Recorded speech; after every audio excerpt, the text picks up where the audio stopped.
it.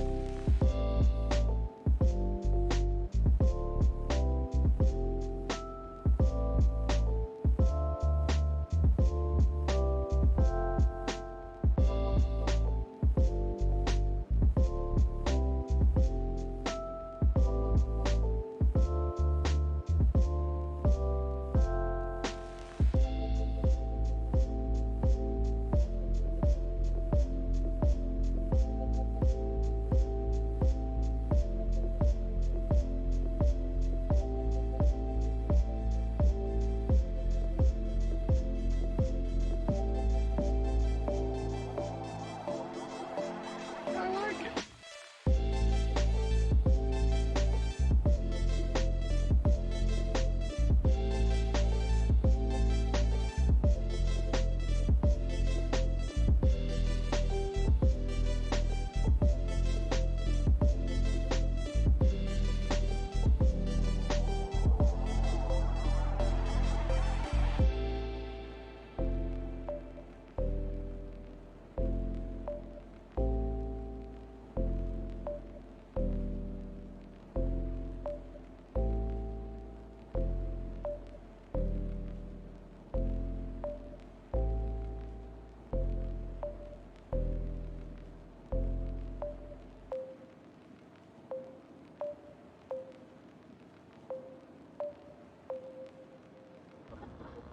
Gotta relax. This is Earth Radio.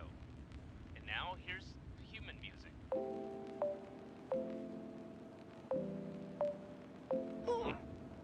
Human music. I like it.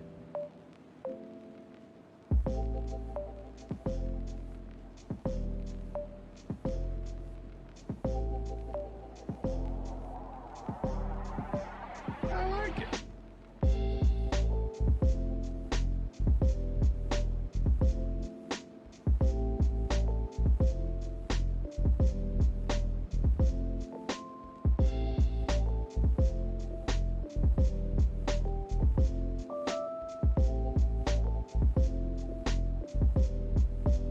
I like it.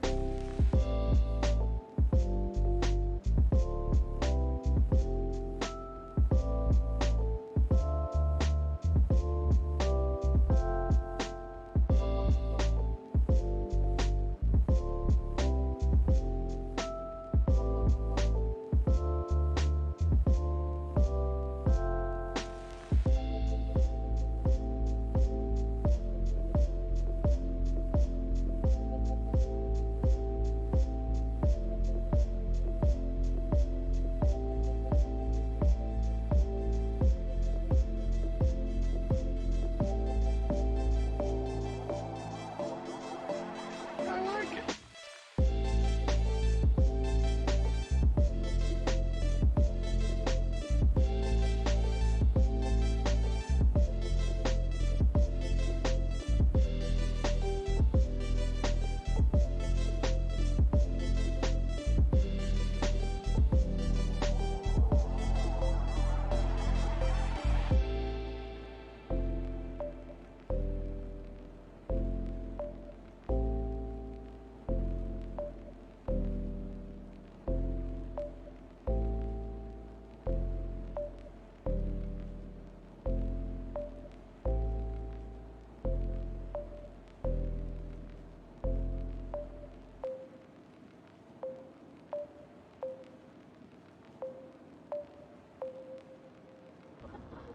Gotta relax.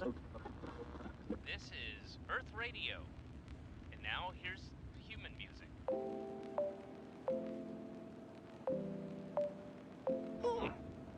Human music. I like it.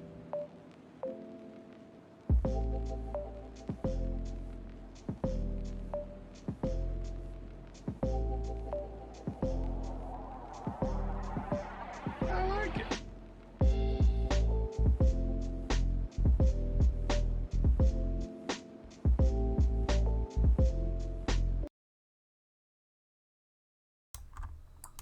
Hello, ladies and gentlefish.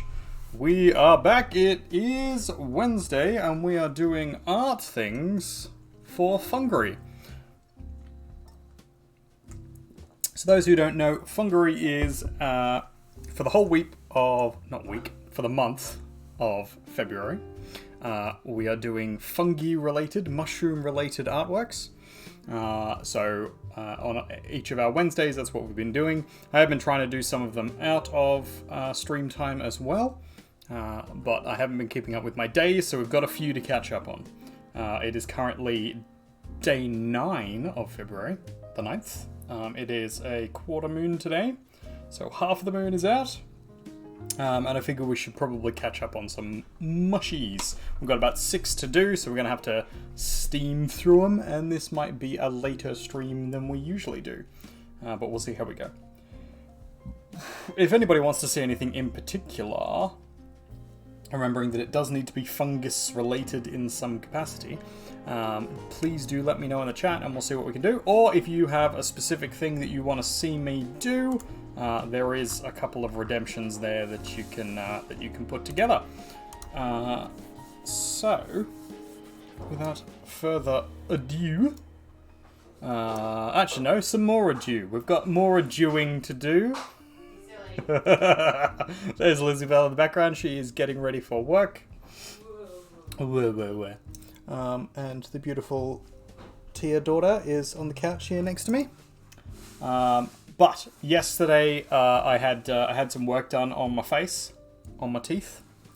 So we had to drill into a couple of teeth and have fillings redone because they weren't doing too well. So that's why I missed yesterday's stream. My face was in a bit of pain, and I was a little groggy from the, well, not totally groggy, but like mouth groggy from the numbing injections that I got. I didn't go under general, so I wasn't fully groggy. I was just sort of mouth groggy. Yeah, and just generally sort of lacking in spoons. So unfortunately we didn't Pokemon yesterday. I'm very sorry. We will catch up on that next week. But we are arting today, so we'll get back to doing some art. This was our little Funguary intro thing that I did last stream or prior to the last stream. I don't know if I wanna like change this and make it better. That might be one of my artworks. Is turn this into a slightly more interesting artwork. But this is not what we're going to go with first. So this is just me mucking about. I do have an idea for my first artwork that I want to do. So we might as well just get straight into that, I think. I'll stop fussing around with this any second now.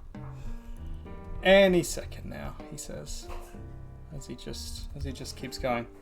How's the teethies? The teethies are going well. So I'm just going to point, but basically I've had my wisdom teeth out, top and bottom on both sides. So it isn't the molar at the very back, but it's the next one along, and then the next one along from that. Both of those had some minor issues. The filling wasn't done correctly the first time on one of them, and the second one had some minor cavity. It wasn't too bad, but it was getting pretty close to the because it was coming in from the side rather than the top, which is what usually happens, and so it was getting pretty close to the nerve.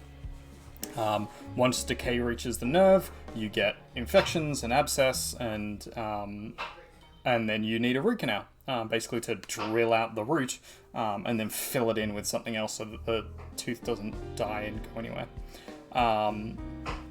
So that's fun. So basically this was an emergency procedure to try and save that. But I didn't even realize that's what the problem was, because I was only going there because I woke up with a mouthful of blood. Quite severe, well,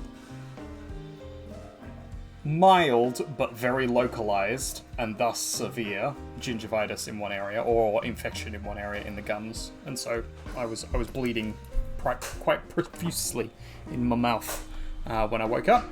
I had a nice pool of blood, which wasn't fun. So that's why I went to the dentist. I had an emergency visit. I am now booked in again to go. So.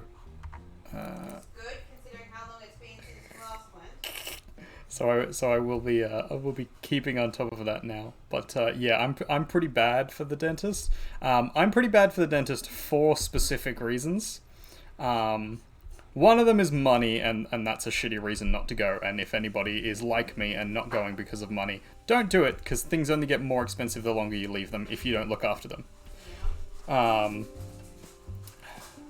have been better about looking after my teeth than I have been historically, but still not good enough to be able to not go to the dentist. So that's a thing. Hey, teeth are important. They sure are. They sure are. Thank you for joining us, Prudence.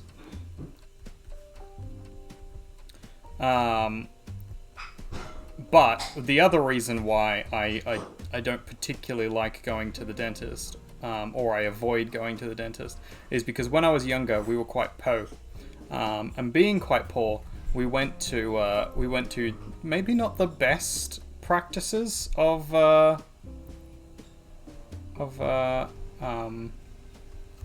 like doctors and dentistry. And so we went to these like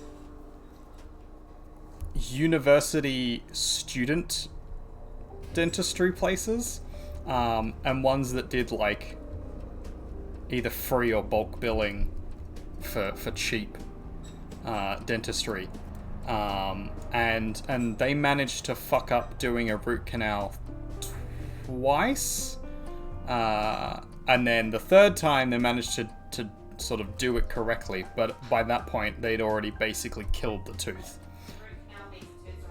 Well, they had killed the root, and therefore the tooth was dead, but they'd had left so much decay and it had abscessed so many times that that my tooth literally fell apart.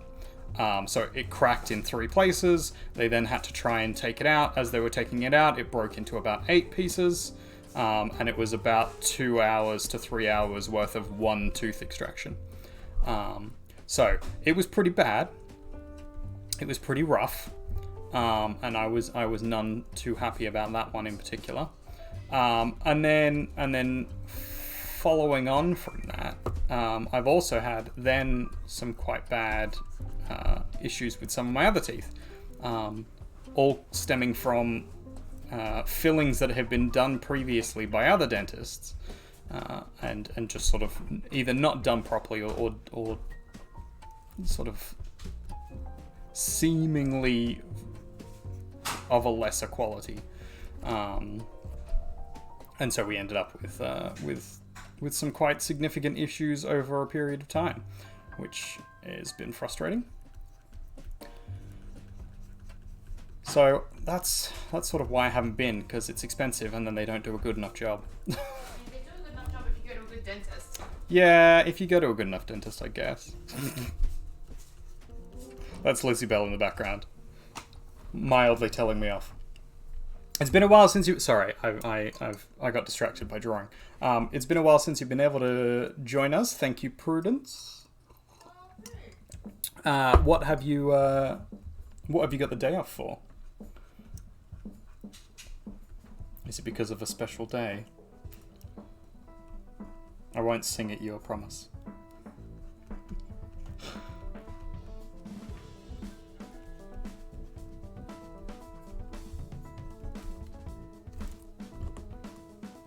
Just came home early from class. Fair enough. No special reason. Well, I am glad you're here. Thank you. Much appreciated. Hope you enjoy.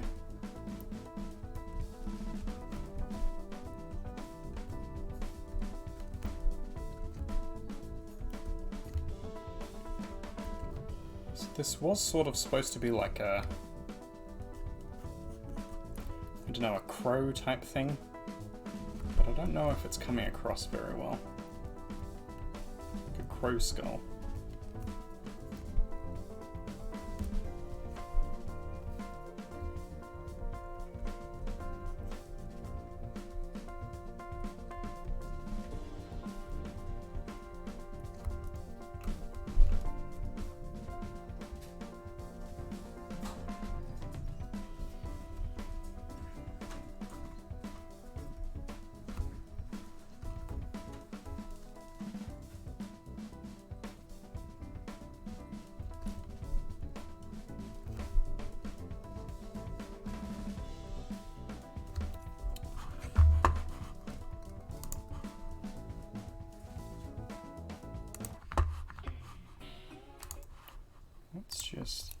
move forward a little in the playlist there. It's getting a little dull. Alright, so we're going to zhuzh this up. We're going to mushroom it up a little. I don't know what mushrooms I want specifically, but we're going to do a couple up here, I think. Have a couple coming out the back. And then maybe one coming out here.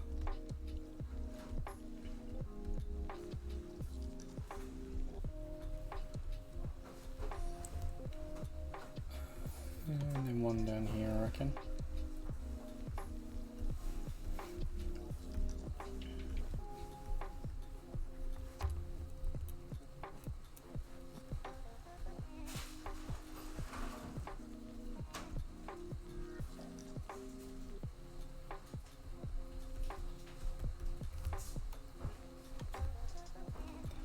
That ain't bad, that ain't bad. Okay. So if we take the size down slightly on this and we'll zoom in, start properly shaping these in.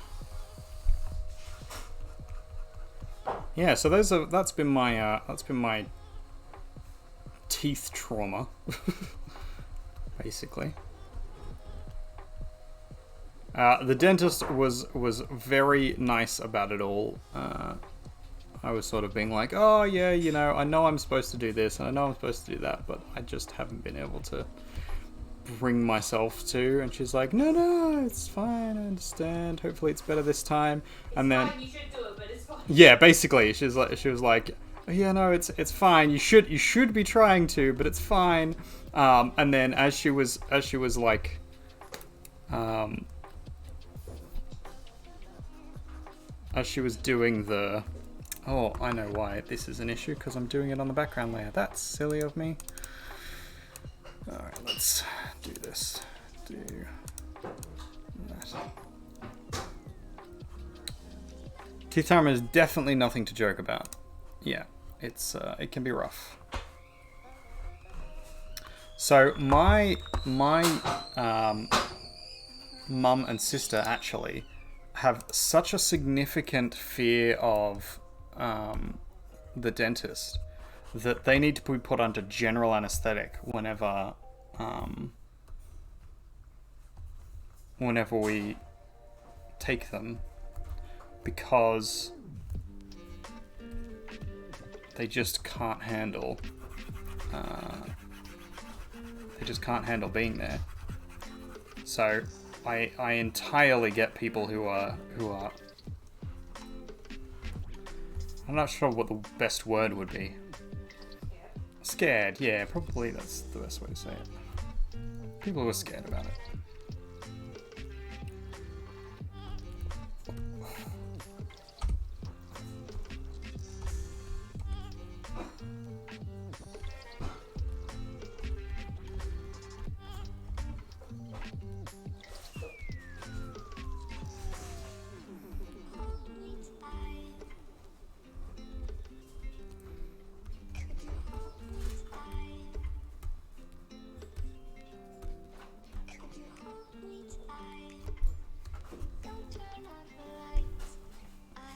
Same with your sister? Yeah. I mean, it makes sense. They're terrifying creatures, dentists. I'm terrible. But yeah, this one was particularly nice about it, but it was ever so slightly patronizing. But I think it was probably for the best that she was.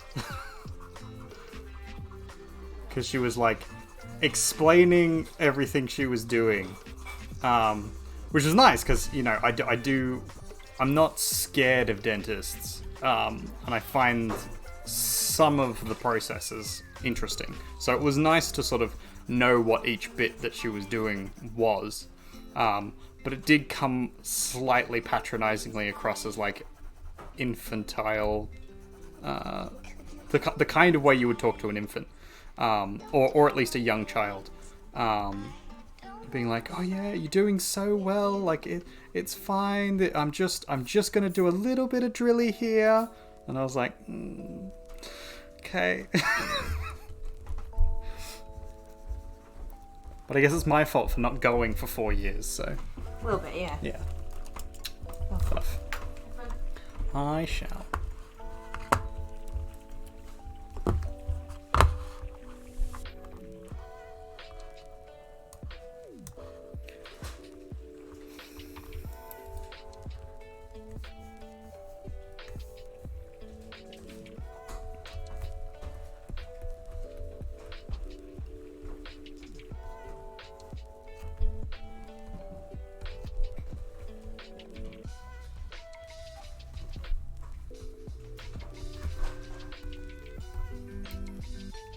Yeah, I think she was expecting me to, like, be scared of the drilling or be, you know, uncomfortable about it all. I was like, no, it's good. I don't mind people drilling into my face. That's not a problem. It's when it's not done properly. That's the issue I have.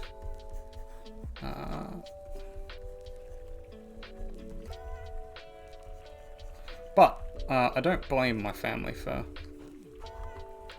you know, taking us to subpar dentistry in the past. It's what we could afford, and it's better than the alternative, which was doing nothing and having it be even worse and my whole face rotting. I'm missing one tooth back here, one molar, and my wisdom teeth had to come out. But I think my wisdom teeth were always going to have to come out. So I'm not as fussed about that. Yeah, you know, they did their best. Nothing I can complain about there.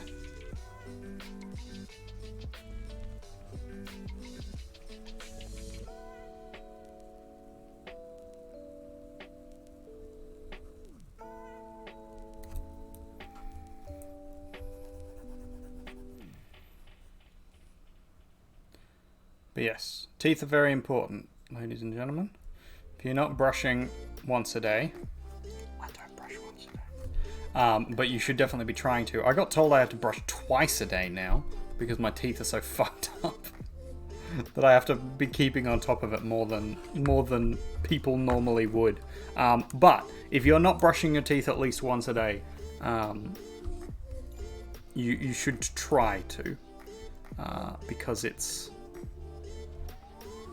is kind of important. They are very good markers of. You always got told to brush twice a day? Yeah, there's obviously lots of dentists who sort of say that. But then there's also people who sort of say that's excessive, like other dentists who are like, oh, well, that's a little excessive. You don't really need to do that. As long as you sort of rinsing or having a drink in between meals so that the food's not just sort of stuck in your face kind of thing. But yeah, I think realistically twice a day is the ideal, and everybody should try and do that. Any more than sort of twice, 3 times a day is a little excessive. I know someone who used to brush their teeth and quite aggressively after each food or drink or whatever they had, which is sort of a level of insane that I think actually would do damage at that point, is my concern.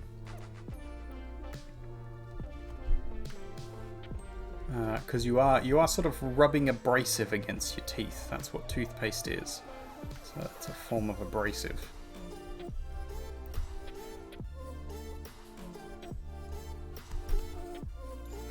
Yeah.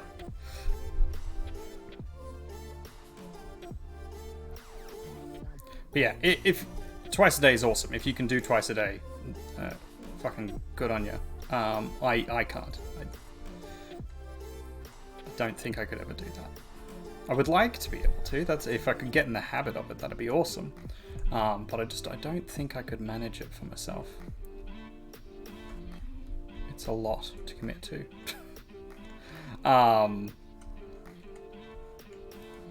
But yeah, if you can, you should. And the more you can, the more you should, because up until obviously the point at which it becomes too excessive, because the health of your teeth is a pretty good marker against the health of the rest of your body. But also, poor teeth health can start affecting a lot of other things in your body, like having heart disease and various different diseases are pretty heavily affected by your teeth health, because you have a lot of blood vessels that are very, very close to like bacteria, and bacteria can get into your bloodstream, and when it does that, it causes all sorts of problems for your heart and your circulatory system and things like that. So if you can, do it after your morning shower and before you go to bed when you brush. It's a good idea. I don't brush every day. I don't shower every day, so that's one issue.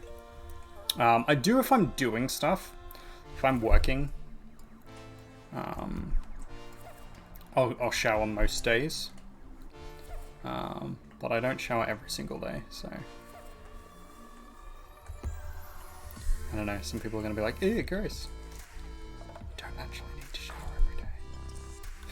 every day.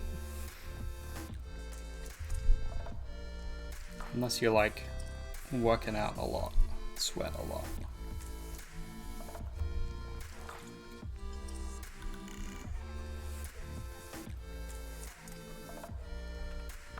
That being said, showers are really nice. I like a good shower or a bath. Having one every day wouldn't be a bad thing for me, I don't think. Helps relax you, I find. So there's that. But I usually brush when I'm in the shower. So that's why I kind of struggle with it. Which is silly, because I could just do it outside of the shower, like everybody else does. Stop being a fool one of these days.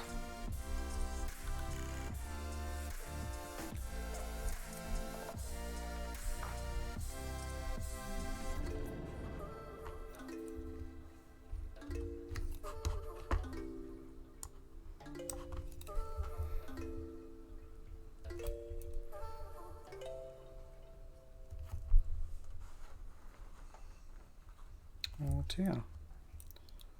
What's your matter?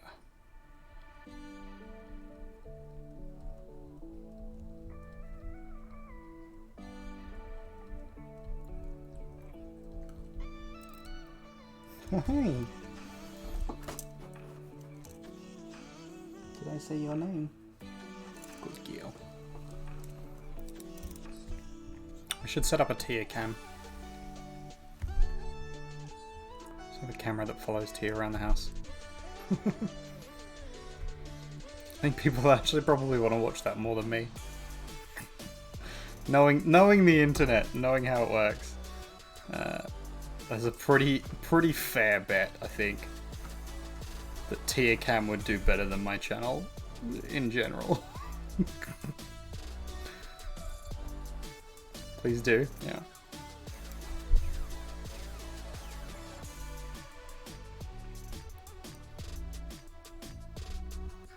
Yeah, I might try and do that this weekend then.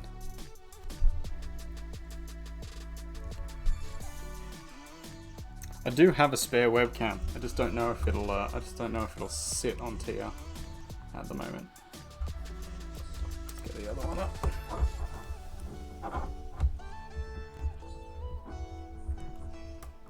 No, probably not. Good. Just maybe if I do it from this side.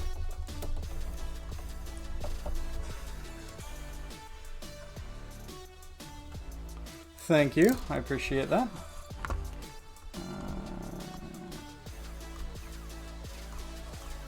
Second camera? I don't. Video capture device. Secondary camera.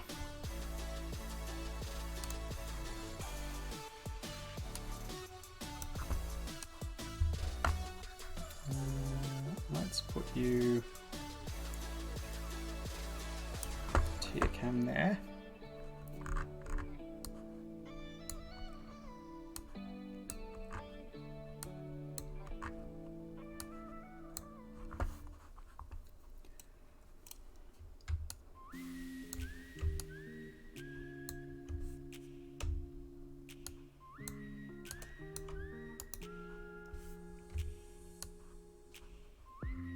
There was a way, once upon a time. No, that's not it.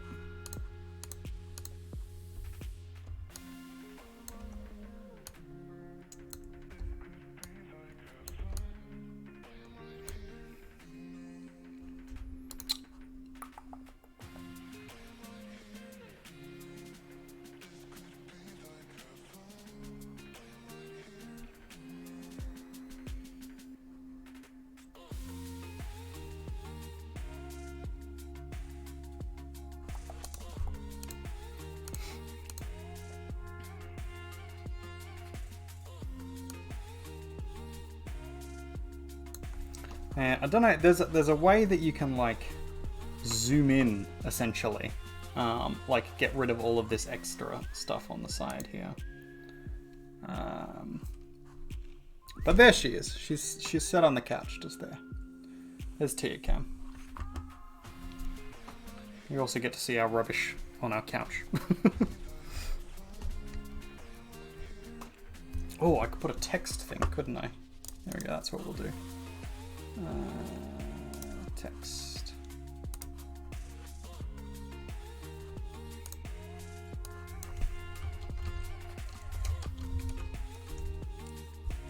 We do love Tia. Tia's the best.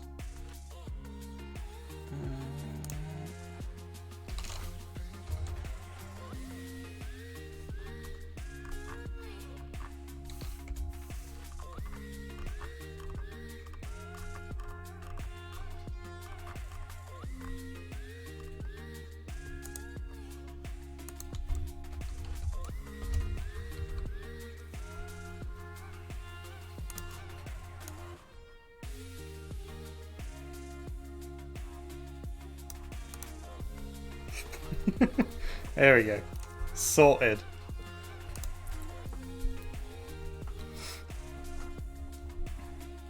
I need a tier emote. That's what I need. Let's put that on the list. Something I haven't done yet. Tier emote. I've added in some new emotes. I believe there are some emotes you can now use even if you are not subscribed. Follower only emotes, there we go. So we've got bees, we've got lips, we've got sheeple. There we go.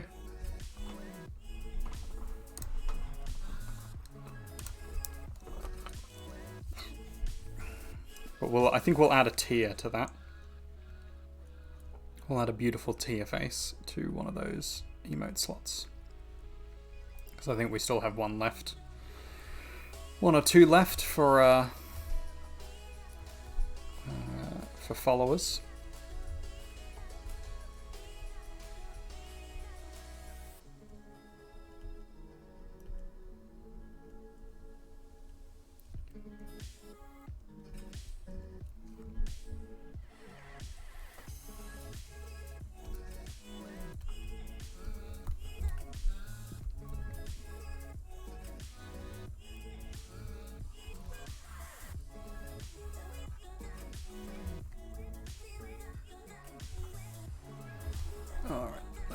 Go in and erase some of this extra fuss.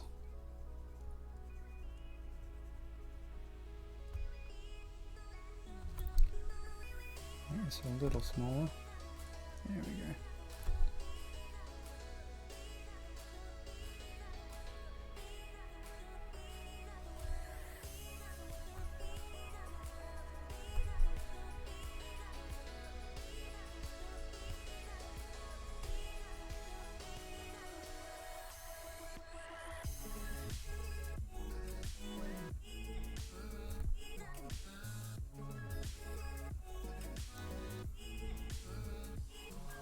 Bedtime. Alright, good night. Have a good sleep. Catch you later.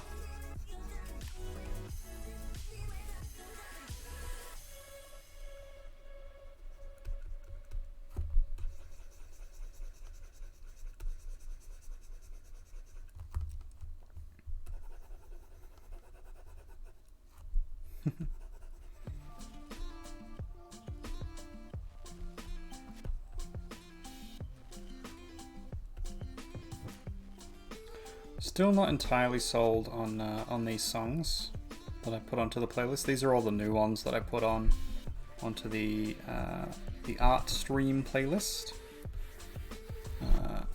If anybody has Epidemic Sounds and uses it, I'd be interested to hear what other good songs that are kind of like chill, vibey type songs that you enjoy. Or if you know any kind of like streamers or whatever, or YouTubers that use Epidemic Sounds that have good music, let me know. Because I need to fill out this playlist a little bit more. It's kind of got like two vibes to it, and I don't know if they fit really well with each other. So that might be something that we have to change. I don't dislike them at all. I think they're pretty good. I just don't know if they fit together, and if they're the sort of art stream vibe we're going for. That being said, the art stream vibe kind of changes based on what we're doing, so kind of hard to say. I do enjoy the electro swing and the jazzy stuff that we've got in there, but that's just sort of because I like those things anyway.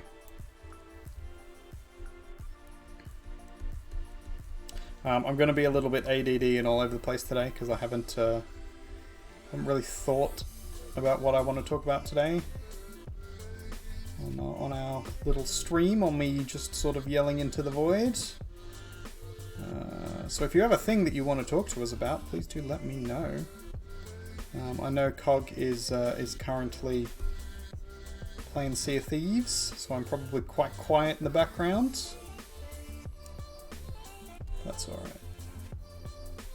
But yeah, if you want to talk about anything particular, do let me know. We've just been rewatching Doctor Who, as always, because it's going to take us forever to get through it. We watch a couple of episodes, like every day or every other day. Me and Lizzie Bell. It's been good. I'm really enjoying rewatching through the series. We're almost at the end of Tennant, so we're almost on the ponds, which is making Lizzie Bell very happy.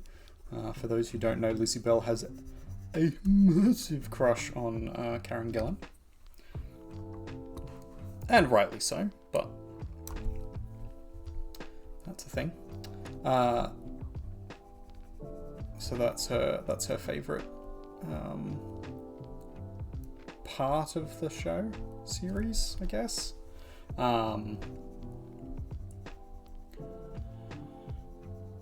Season runs because it's multiple seasons, but she really enjoys that. She thinks the whole pond arc is very good. I'm inclined to agree. I think they're quite good. And that's coming up, so exciting.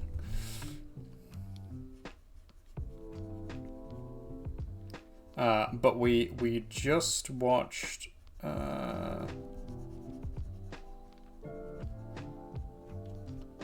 the episode with slight spoilers, Davros and the reality bomb,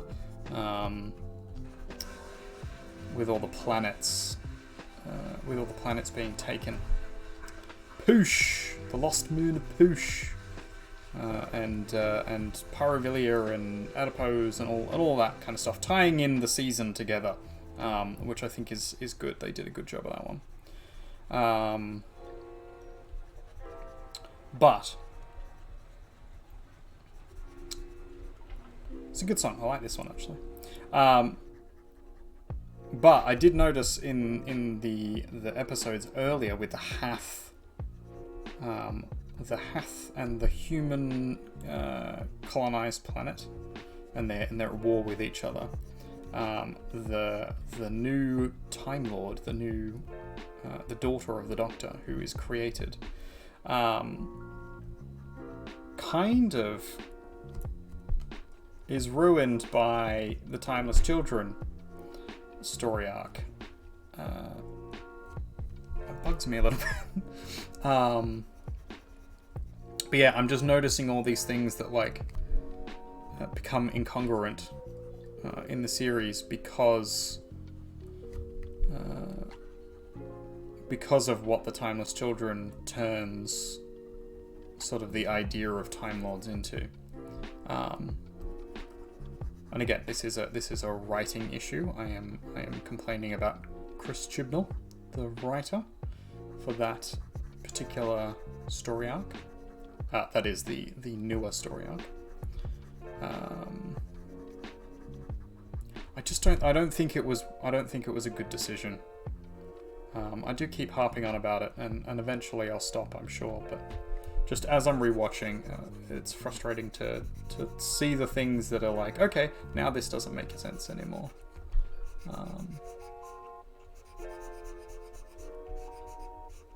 And we just met River Song, so that's fun. The library, Silence in the Library has got to be up there with some of the best Doctor Who episodes. Really enjoy Silence in the Library. Classic Tennant Doctor. Good stuff.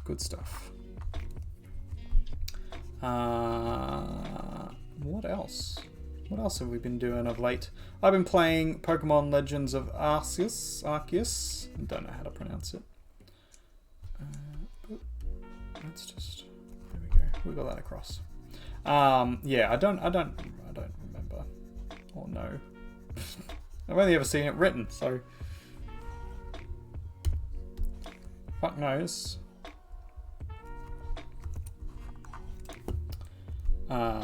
But yeah, it's a fun game. I'm enjoying it. I can see some of the issues with it. It's getting grindy in places, which it's a little disappointing. There's a system for having things like the grindy things purchasable. But I don't think that's... I always think that's sort of a poor play in terms of... not pay to win or anything, just literally using the cash that you make in the game from playing it. Of which there is a large sort of supply of. It's not too difficult to come across a small, reasonable amount of money. But given how you're sort of supposed to use the resources, you do kind of need to also be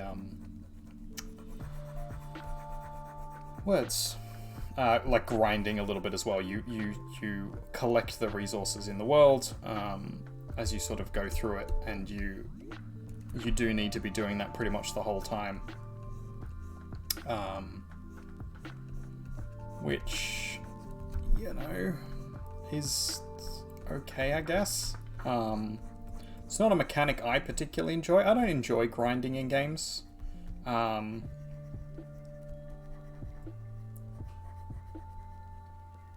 understand why it exists. Like, from a psychology and gaming standpoint, I understand what it does for the... Oh, there we go. What it does for the human brain, and why you would want it in your game. But it does at times feel like it's a lazy device to get people to engage with the game longer than the story would keep them engaged for, or longer than the actual game mechanics would keep them engaged for otherwise. And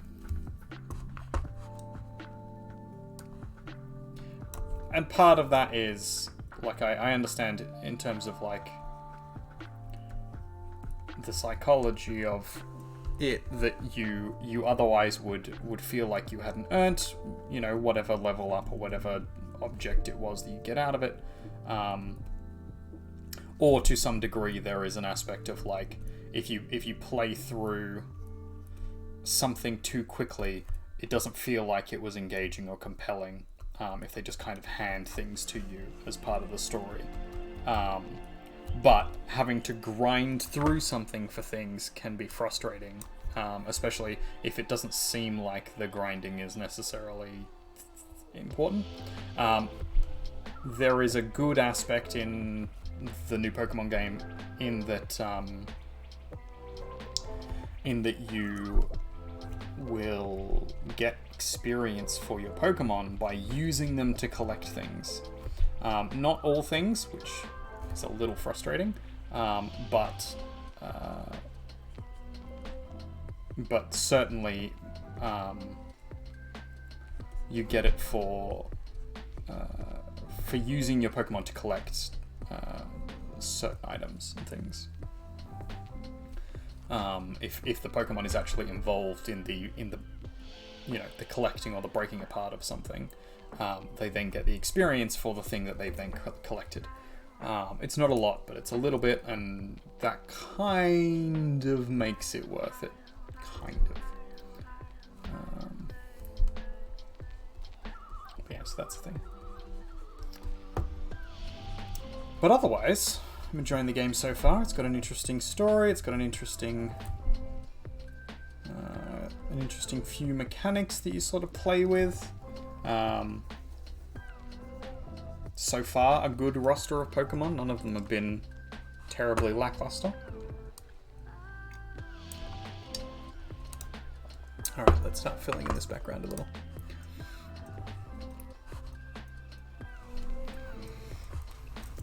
I'm not sure exactly how I want to do this. Let's go. Yeah, that's good. It's kind of off-white. Let's start a little darker and then we'll make it bigger afterwards.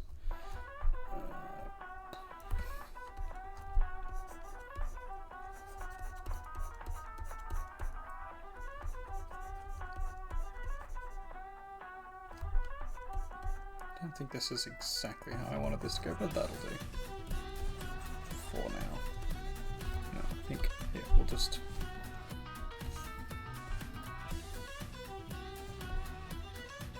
block this in. There we go.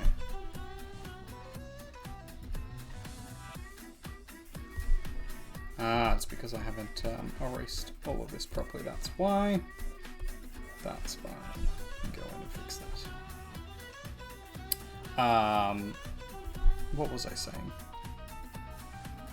Words. Words are hard. Thoughts are hard.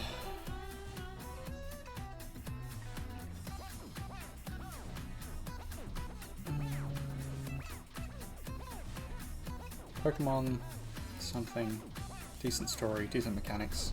I think that's it. I actually think I had finished that story.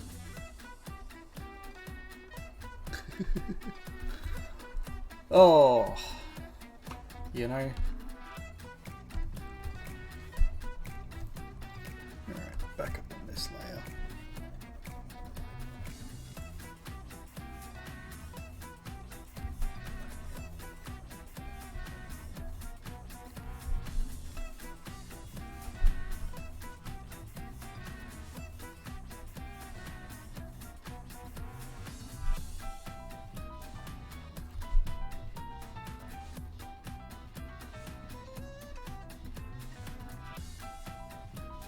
There's a noise in my house currently. Or maybe outside. Kind of sounds like a plane. But we don't live anywhere near or near enough to an airport for that to be the case. So it might just be my dishwasher and I might be losing my mind. You know, all options. All good options there. Alright, that's looking pretty good. And then what do I want to do? I want to do the mushies. Do I want to do the mushies right now? Probably. Let's put this up here at least. That's the initial color we started with. Let's go with a lighter color.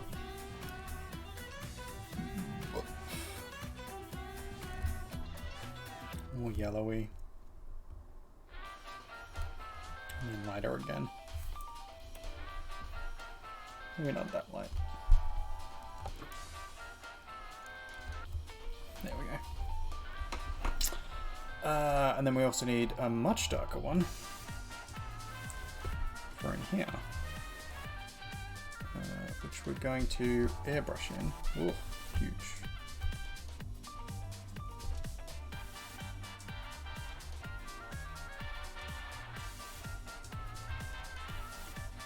Here, and then.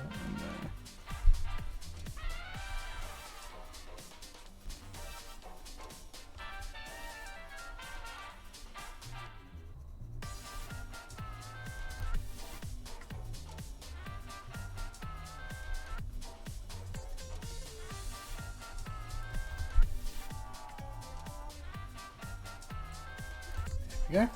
It's looking pretty good.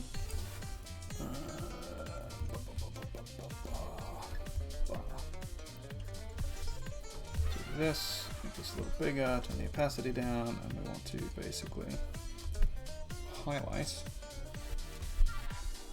some of these sections. That is not the layer I thought I was working on. Bugger! Undo all of it. For fuck's sake. Yeah,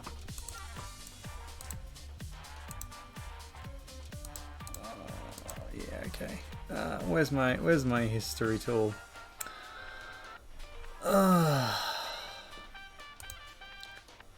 Bugger.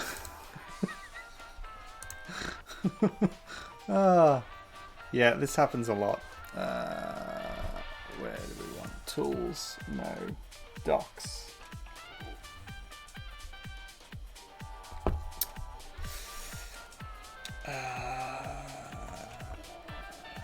Undo history.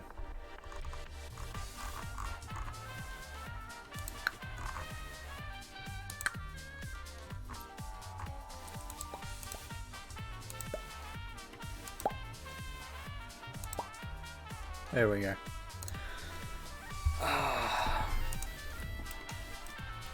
And then on this layer, we can get rid of that now. There we go. On this layer, the one we're actually supposed to be working on, with our brush tool, turn the opacity back up, turn the brush size down slightly, and we're doing... No. I've selected the wrong brush. This one. There we go. There we go.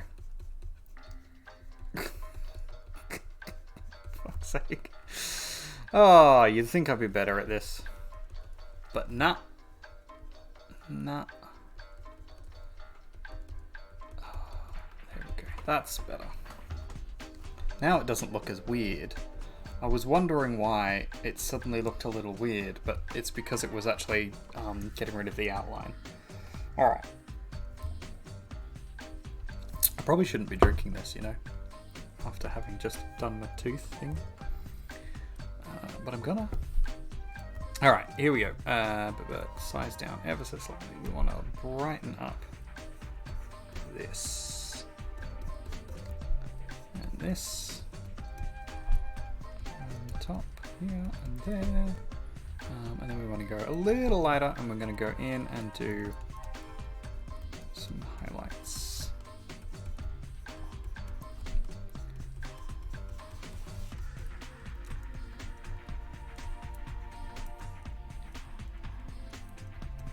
Pro artist I am. Definitely not just fucking things up constantly.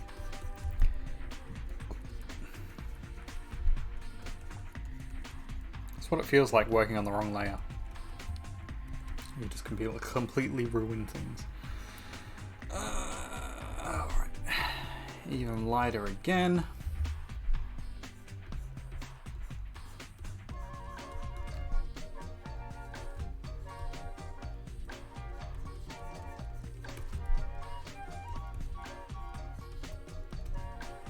Not quite sure, but we're gonna work with it.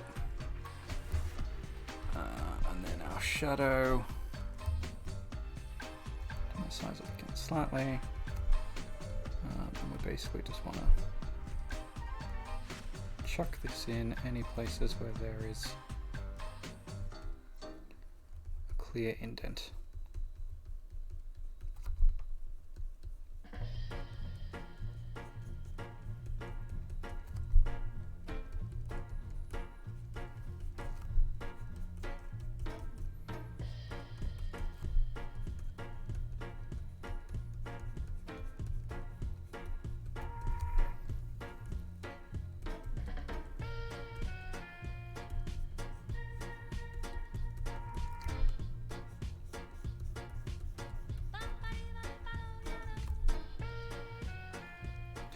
Kind of like this. It reminds me of like Poirot a little.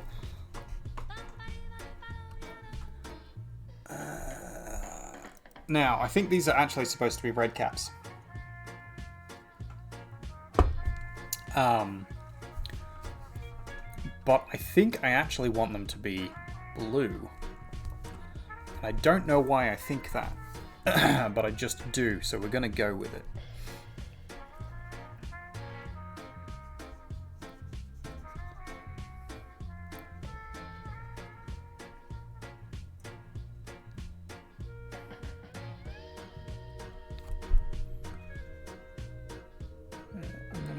Up this top layer, it's a fucking mess. But it'll do for now. Things we were talking about. Talking about all sorts of things.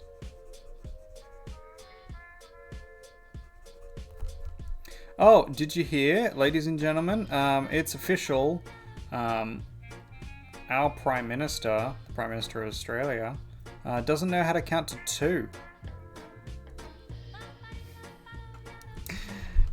So he has said in an interview that that one of his cabinet members has, or at least I think that's what it was. I didn't take a long time to read it, which, you know, irony of me making fun of him when I didn't bother to read the article properly. But anyway, he said that some person had been part of an inquiry, been in front of a proper inquiry, countless times. Turns out it was 2. It was 2 times.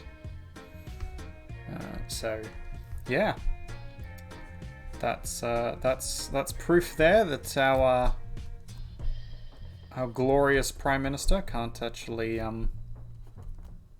count to 2. Good to know, because if we're going to trust him in the next election, we sort of should hope that he can count. So if he hasn't learned to count by then, we probably shouldn't vote for him. Who's with me?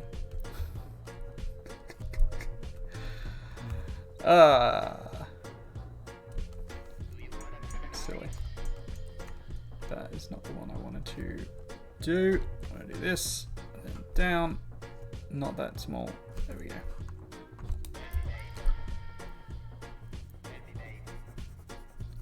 That is quite grey. I'm not sure that's the colour I'm looking for.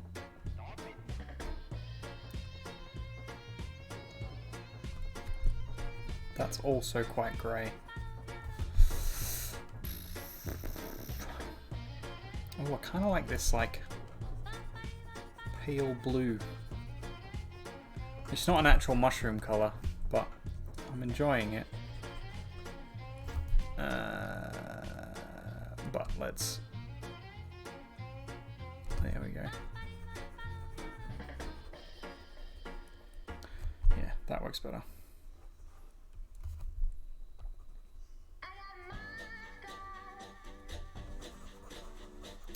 Should probably turn this playlist back to shuffle, shouldn't I?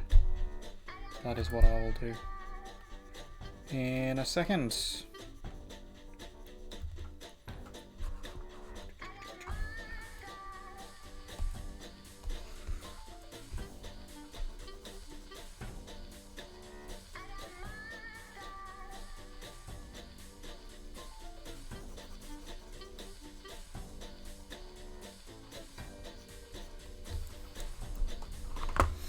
Alright. Some nice blue shrooms, it's looking good. We want to put a little bit of, maybe not that dark. There we go. Maybe not that bright.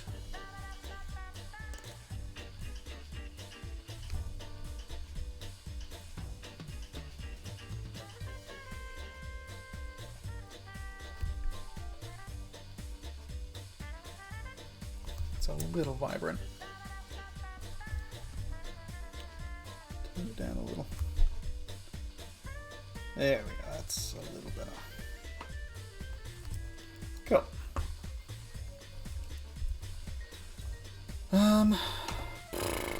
What do we do now?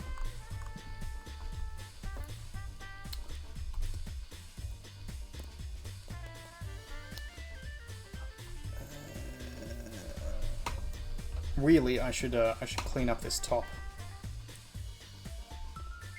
layer.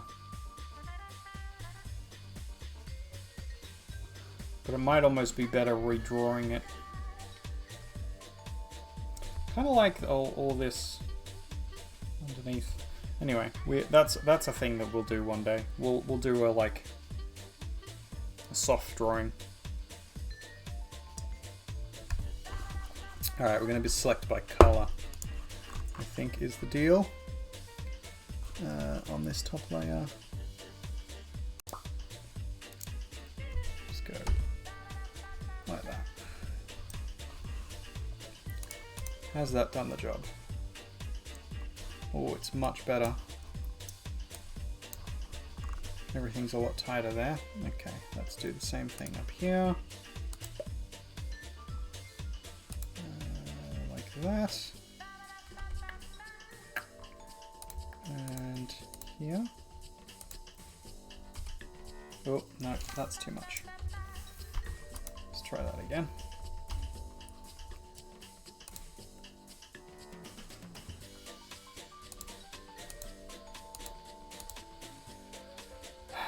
See, I haven't worked out how to do this.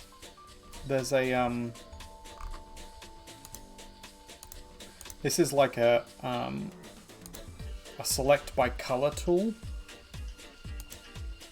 and if you're using Photoshop or if you're using GIMP, there's a threshold that you can select and be like, yes this, no that, kind of thing. Yeah, see, that's taking way too much out. And it's selecting such a big area. But we've already gotten rid of...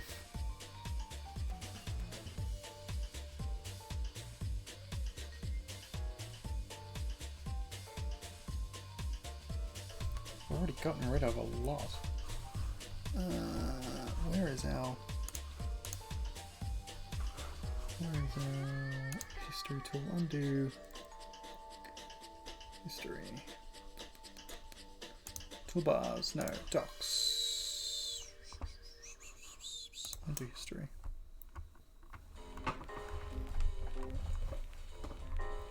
Select contiguous area.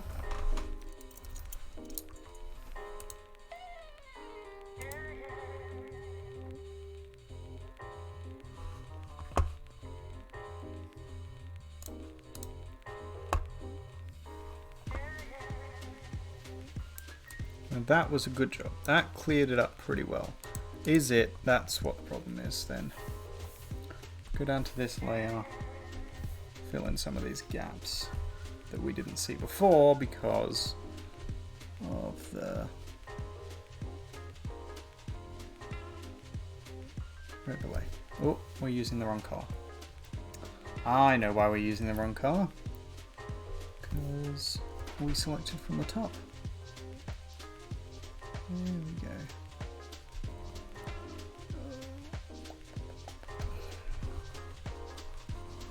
And down here. I hope everybody is enjoying TiaCam. I thought it was a good use of the secondary camera. See if I can focus in on the Tia.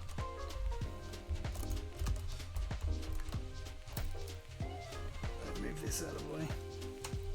Just all me shit. Tia. Is this the best place for it? Probably not. Where you going?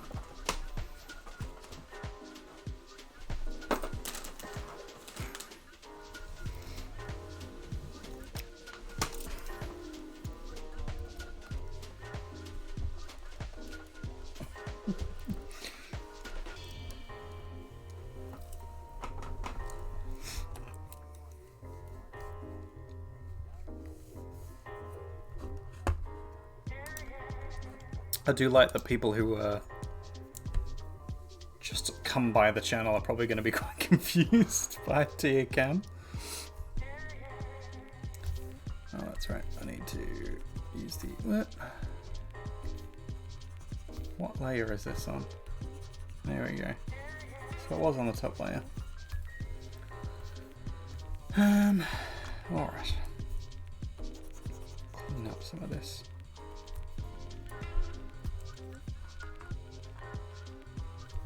I am quite tempted to just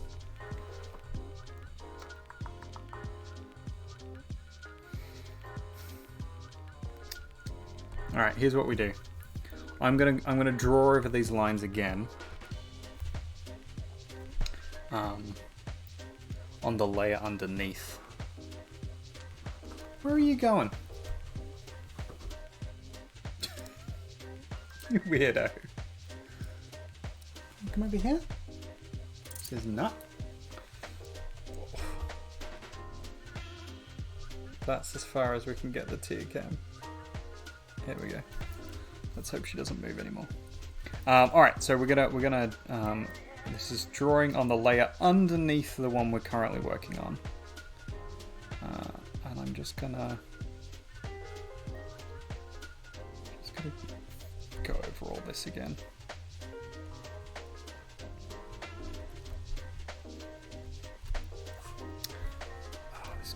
Using shit. There we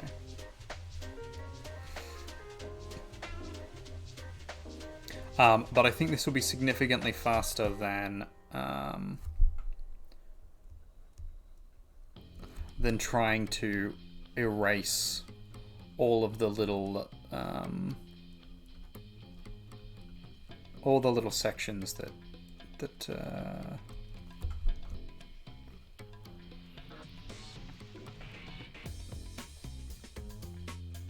were left over there, the little artifact sections of the background that got left in.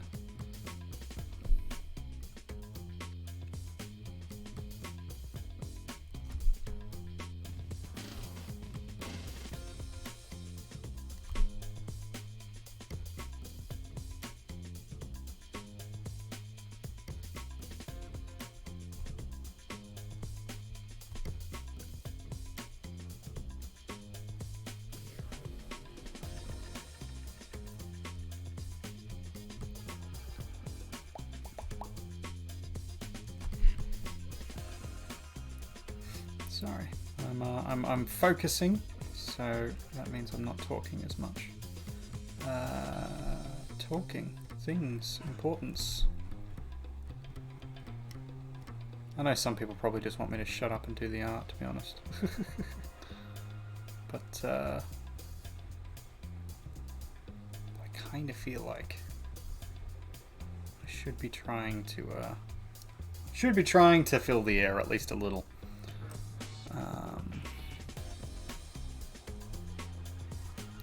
Otherwise, you know, I could just upload this to YouTube. Talking is art the fun? You mean half the fun?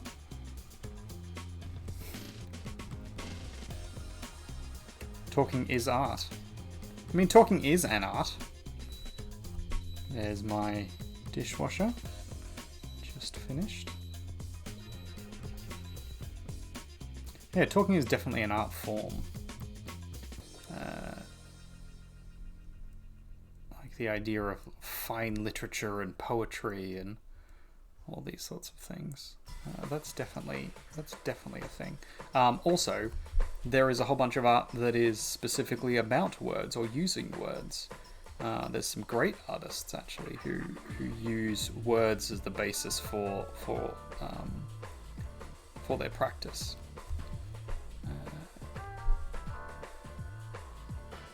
Quite a lot of them people would call activist or revolutionary in their art, specifically social critique and commentary. A lot of feminist artists who use words in writing and text. But then there was also the Dada artists, who had words as a major part of their art making practice, the whole genre of art that they made, their whole movement. And that was specifically in response to was it the First World War or the Second World War? I always forget which they sit in, the Dada artists. I think it was post World War One, and they I think it was post World War One, and they were basically the first lot of like postmodern surreal absurdists. Their whole deal was basically where are we? There we go. Their whole deal was basically criticizing the art world and criticizing like the bourgeois, the upper class, for how they saw the world, because a lot of the art up until that point, and even of that point, some of the fine art of that point was basically just like trying to represent people in power as these sort of powerful, beautiful icons kind of thing. A lot of like literal portraiture. And then the surrealists and the expressionists come along and they're trying to represent feelings and spaces and things like that. But they're still pretty much doing it around the idea of like pretty spaces and pretty feelings and pretty things. And in the sort of the Dada theme or manifesto, they are trying to represent the absurdity of that idea of beauty in a world where mass murder and mass destruction exists. So following the war, there's a proliferation of weaponry and of concepts that start getting whole swaths of people killed at once, and that's what they're trying to push back against, this idea that like that's a good thing.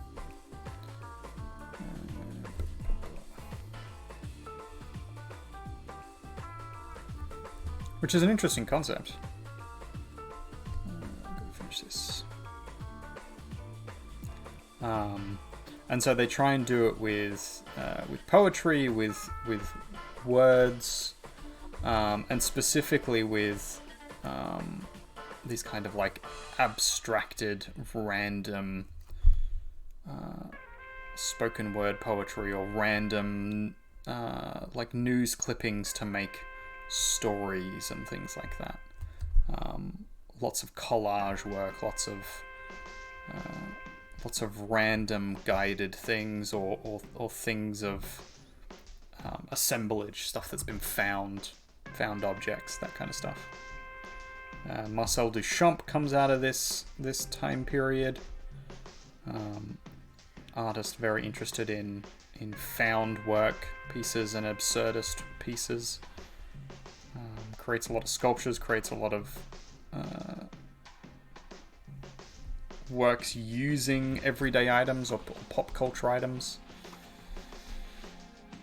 Alright, I think we can get rid of this top layer now and we'll fix up the bottom one. Cool. Alright, it was looking much better, and now I've gone and kind of buggered it slightly, but we're gonna fix that.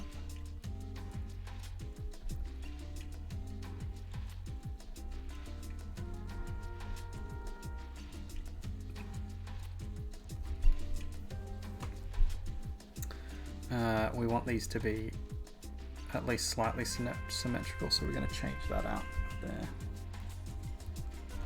and erase this, which means we need to change some of the bottom bits. Get rid of this line, and then we'll draw it back in here like that. This then becomes that piece. 30 chords. There is a piece missing up here.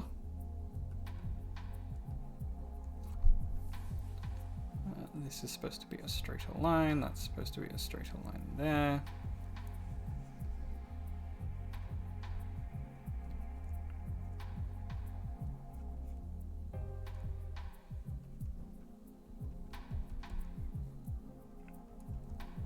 Basically just rehashing these a little.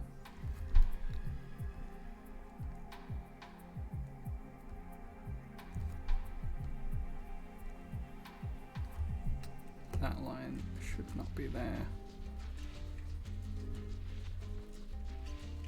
Clean this one up. There we go. Getting better. Getting better. These are going to be posted onto Instagram with our mush things. I'm going to start turning some of these. What time is it now? Almost 10. Okay, I need to hurry up a little on this one. Yeah, a few of these are going to get turned into Valentine's Day cards. A few of them are just going to be for free, that'll, like, you download, and that's fine. Some of them are going to be available for digital download as prints. I don't know if I'm going to have them be available for print by me. Only because it's the 9th now, so it's like, what, 4 days to get it to you? Unless you're in Australia and unless you're basically in New South Wales, there's no guarantee it turns up before Valentine's Day. And I wouldn't really want to make them Valentine's Day prints and then you not be able to get them on time. I would feel bad about that, personally. And I don't think it would be good for business to basically promise something and then not be able to deliver it. That'd be kind of shitty. So instead, I'm gonna make them available for digital download, and you'll be able to print them yourself. They will be high quality files, so once you've got it, you'll be able to just print it. if you don't have a high quality printer yourself, I would suggest maybe Officeworks, but like taking it to an actual printing house would probably be the best option.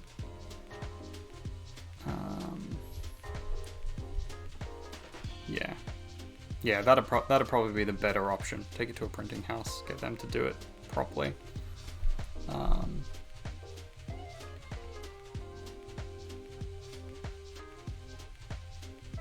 Because while they're not, while these aren't super detailed, they would benefit from the higher quality of the print. Not this one in particular, obviously, but because I'm sort of still working on it, and it's a bit shit. Not shit, but like cartoony, I guess is probably the way to say it, rather than saying shit. There's not a whole lot of detail in this. For the size of print this would make, which is A5. This is not the cleanest work I've ever done. And the other ones are slightly better. I put more effort into those on purpose, because that's what I was going for.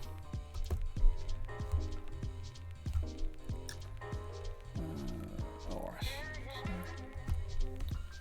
So I'm going to use the airbrush tool here because turn the opacity way up. There we go.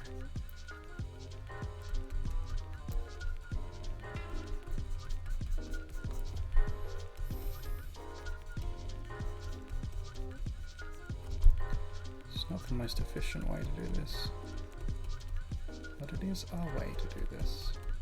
So there's that. And back up one layer, get this back out.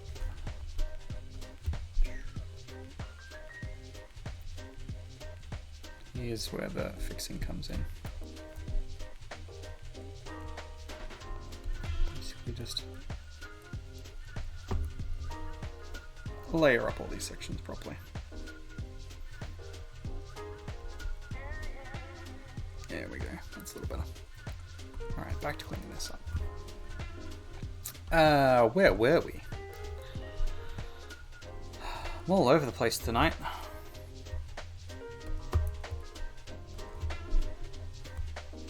I'd lose me head if it wasn't screwed up, right?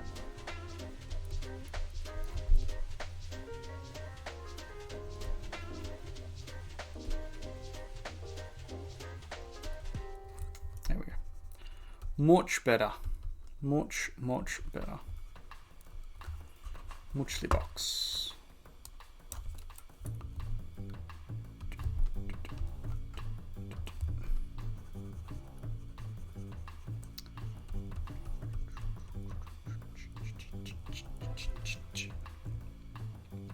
Oh, have we lost Tia? Oh, there she is. She's over there. Alright, we'll turn off Tia Cam.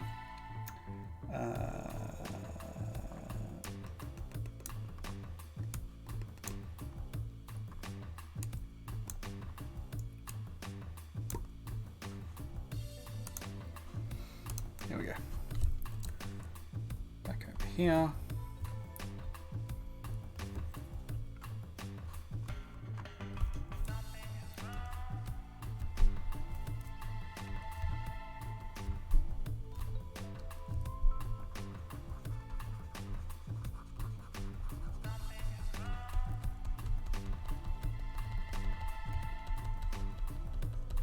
Don't know how well you guys can hear, whether or not this is slightly ASMR-ish with my drawing pad and the microphone being so close to it, because I know it's a little louder than my like my pencils and markers usually are. Not sure exactly why that's the case. I think it's something to do with like the plastic rubbing against the plastic, but that's all.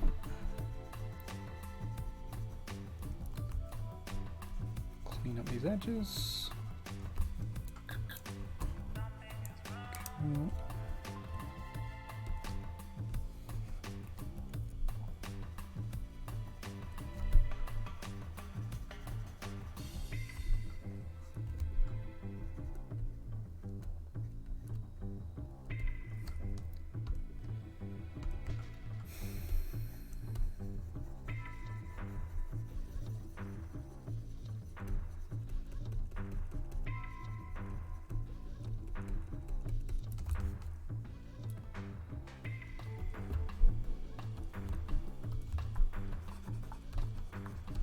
Something else I know that has happened recently, actually two things that have happened recently, that are probably worth chatting about. First one is there has been an update with the Book of Travels game, which I kickstarted and have played on the channel before and have been super into. That is having an update very soon, or has already had an update, which has added a bit of extra content. The developers have basically said from the beginning that the plan is to release things in stages and sort of update it as they go. Very what's the like No Man's Sky kind of thing, where you know, as soon as they're happy with a thing that they had planned to do, they'll just release it out into the world. And that the overall plan is to continue to make something that gets better over time. That they're going to try not to ever be finished with it. The idea being that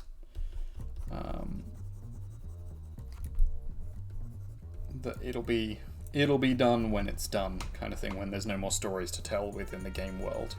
And I like that as an idea. I think it's a good concept. I think they can do well with it if they you know, keep it up and actually do sort of deliver on that as an idea. So I'm happy to hear that. And what that means for us is that I'll probably be playing that again soon. I'm not sure exactly when though, because a whole bunch of other games to play. I still haven't started my Stardew Valley run with Lizzie Bell. We've got to do that. We've still got Borderlands to stream with friends. There's a whole bunch of friends that we want to play on that with. I've got a D&D campaign that's coming up that, while it won't be streamed, is taking up some of my time and my brain power, because I've got to keep that afloat in my head. So I do have a lot going on, but I do want to revisit The Braided Shore. I do want to revisit the Book of Travels, because I really enjoyed it. I thought it was a great fun little game, and I quite like how chill and relaxed it was, just like going through. I think I would like to see how it plays with other people, mainly because I've played it before a lot by myself. I put a fair number of hours into it just playing by myself, while I was doing other things, like while I was watching shows or while I was you know, chatting with friends online and stuff like that. And that worked really well, because I didn't have to devote all of my attention to it. But it gave me something to do in the meantime, and it was very relaxing doing that. So I think it would be a good way to like stream / podcast, like talk with people, with other people, whilst doing things as well. In the same way that art has been good for this, that like I can focus on the art sometimes when it needs it, but most of the time I'm just kind of sitting here chatting and rambling away, while also doing something that I would already have been doing, drawing in this case. So that's a thing. That's a neat thing that I would like to re-engage with if I can. And I think that's probably gonna be fine to do so. but I do have to find the time to be able to do that. Is the only caveat to that.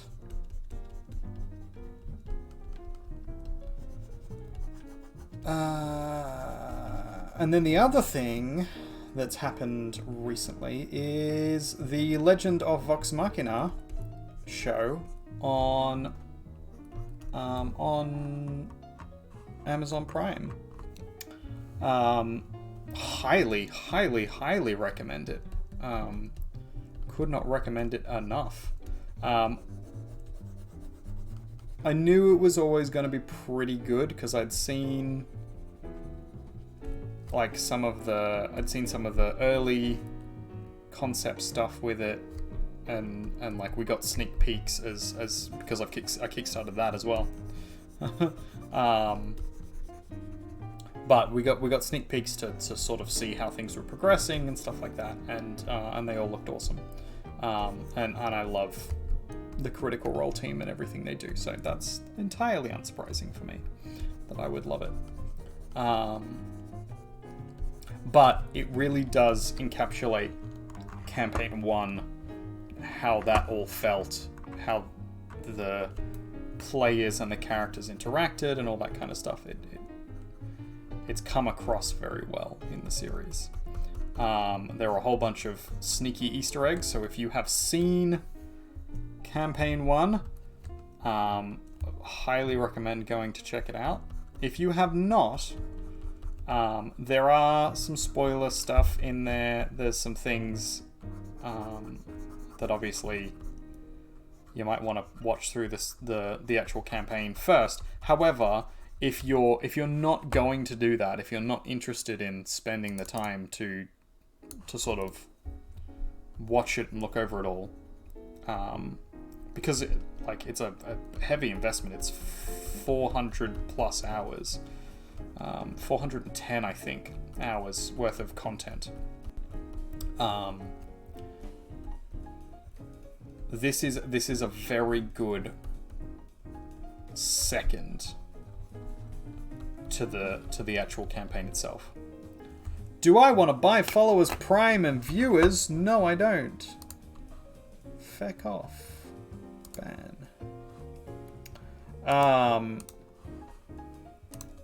There we go. Words. Words are hard. I was saying a thing. Yes. If you aren't going to invest that much time, if you literally can't because you don't have the time to do that, or you just, like, for whatever reason, can't bring yourself to invest that much time in it, that's perfectly fine. Watch the series. It is a great example of the story played out. And it makes me very happy to watch it. I'm probably going to have to watch it again. But I've been watching it with Lizzie Bell. And she hasn't seen Campaign 1, and she's loving it. So, just as an example of, like, it's not just me as someone who knows everything and knows all the... knows all things. They do a pretty good job of explaining things in the series, but this is coming from someone who has watched the whole of the first campaign and most of the second campaign. I think I'm on like episode 80 of the second campaign. So I understand a lot of the stuff already. A lot of the, like, not just the subtle nods, but like the things about the setting that are not standard D&D and that kind of stuff. Like, hey, how you doing, Fire Like Chaos? Have you finished with your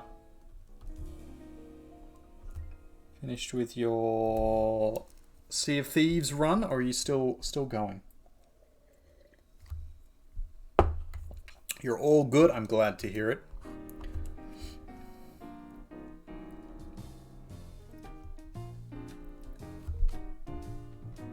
yeah, if you haven't yet, definitely check it out. The series is pretty awesome. Still going. Good. Happy hunting.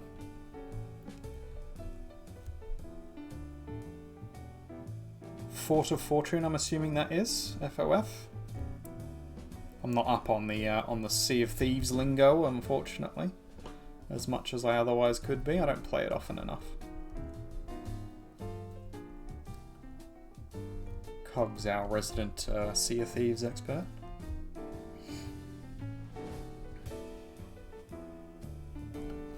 But yeah, if you have Prime, perfect. Go and check it out. If you don't have Prime, now I would never advocate, especially given that Amazon owns Twitch and therefore, you know, they'd be losing money if I was to suggest piracy. I would never advocate for that, but I would say that the series itself has been paid for already because it was kickstarted. If we don't support it monetarily, if we don't, you know, watch it on Amazon Prime, we may not get a second season, and that would be heartbreaking for me personally. But all that having been said, you know, there are other ways to watch it.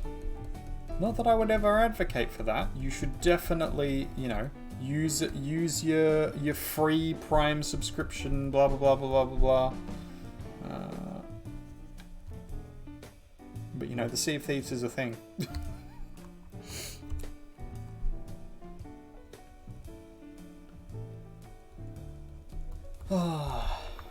That's looking good.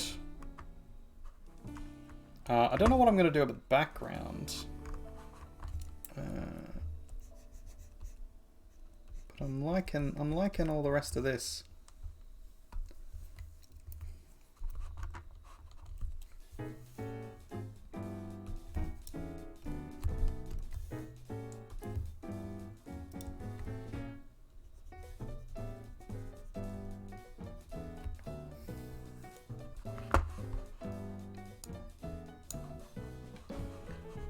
Don't actually dislike that it's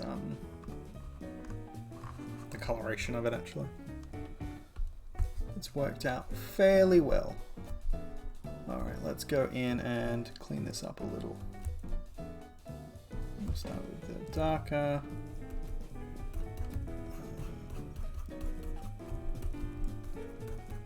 Just brighten things up ever so slightly, just so that we can realign some of these sections.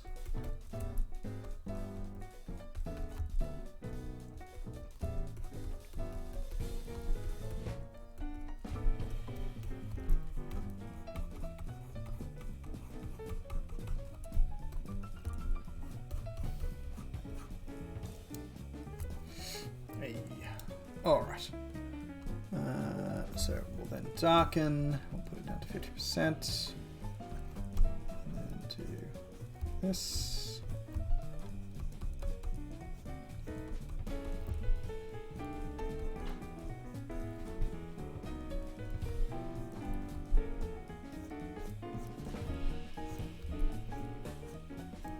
I was going to put this on. I was going to take it off. Well, I put it back on shuffle because I took it off shuffle. But actually, I might just start again from here. Put our new stuff black on. That might be the trick. I think it is.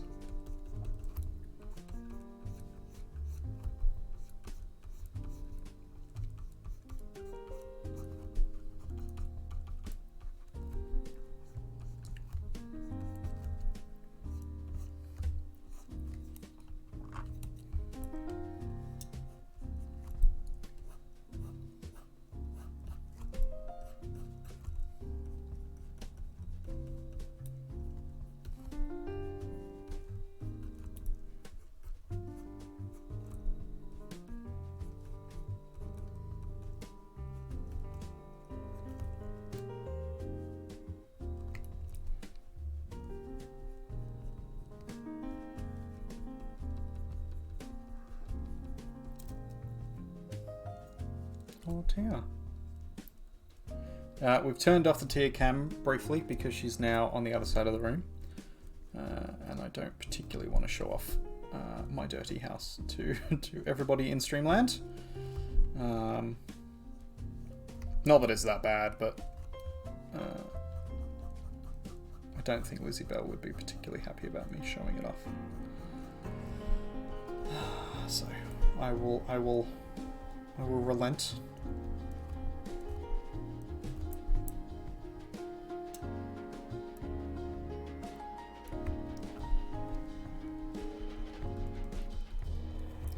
Also slightly because it's my job to clean the house and it's not as clean as I would like it to be. So there we go. Darken again.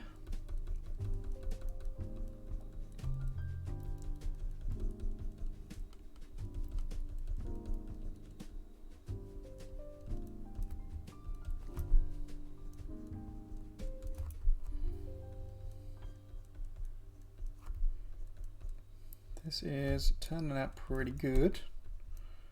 Pretty good, pretty good.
Looking good, looking good.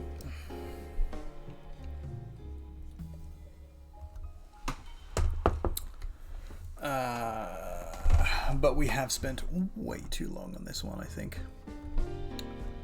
So the next one's going to have to be probably a little more short and sweet.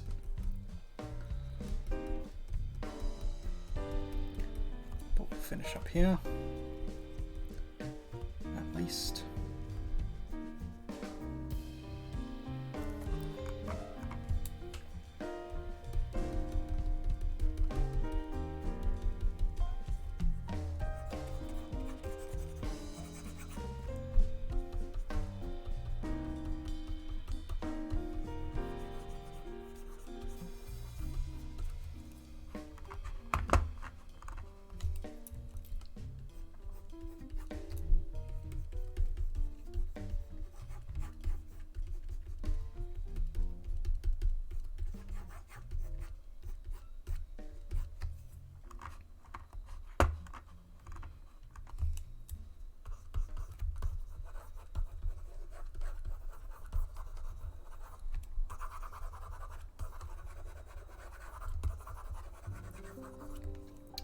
We've raided into Barrow our lovely James B. Barrow a few times. Ooh.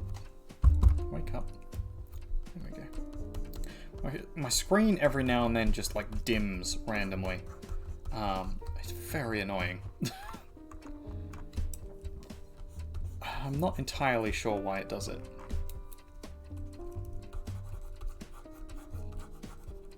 But it is just something that it does every now and then. We need to finish off this. Oh, that is not where we were. That was another thing I wanted to do tonight, but I don't know if I'm getting around to doing that tonight. I'll show you what they are in a minute. But here we are. All right, let's go airbrush again. Turn the opacity way down. Turn this up. And we just want to gonna add some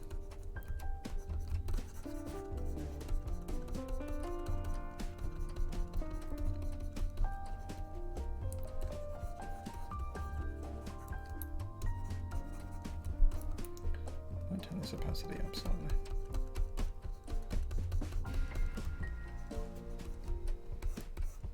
There we go.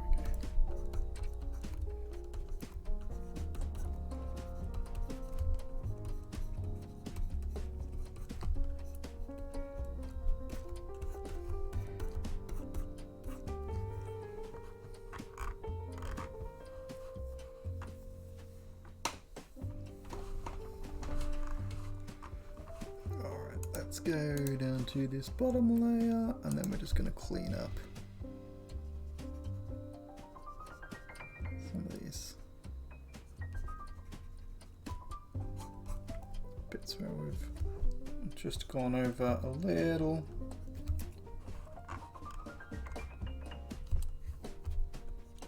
A little too far in our colour.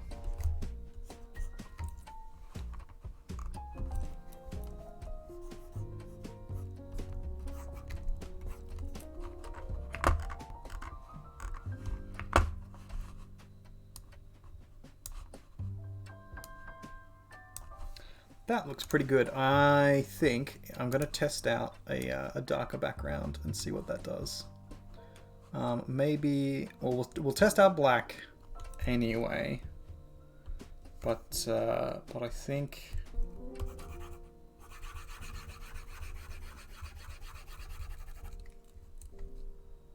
think that actually that's not too bad. But because our outlines are in black, I think it's going to be better with a slightly lighter color. Gray.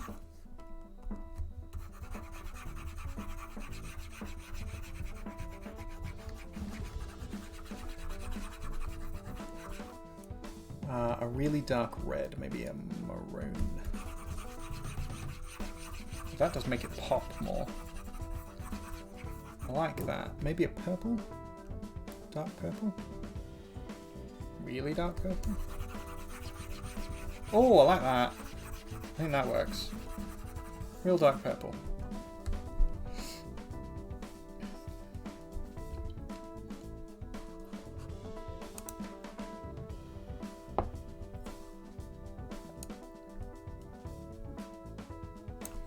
Almost ready. Maroon, purple. Yeah, that's better. What's this colour? Is this mauve? I never know what mauve is. Alright, we're going to have to go back in and just clean some of this layering up, and then I think we're done with this one, which is good. Oh, that is not what I meant to do. Wrong layer. This layer.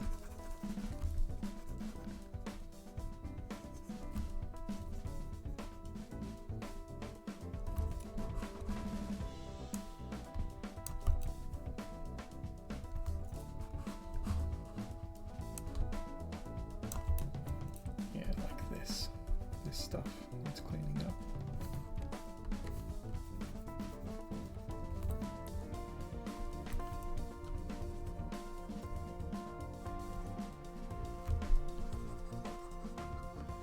And then we've got to do 6 artworks today.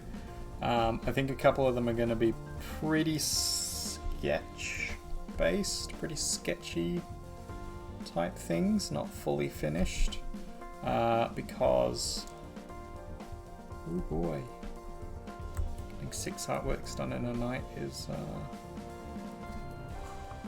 it's a bit rough, but I can do it. I can do anything, he says.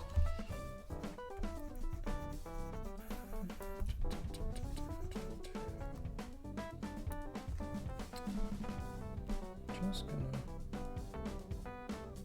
do that. And we'll just pretend like it's supposed to be like that.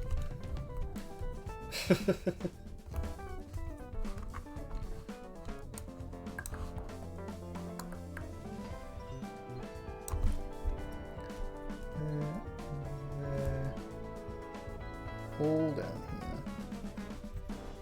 This again. And there. There. Done. That looks pretty good. And then what we'll do is on this layer, we will actually get rid of. Ooh.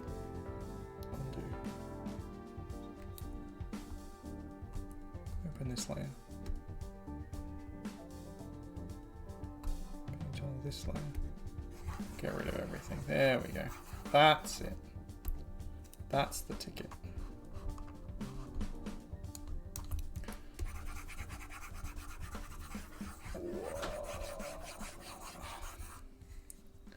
Cool. And then we're gonna go in and color this all in black.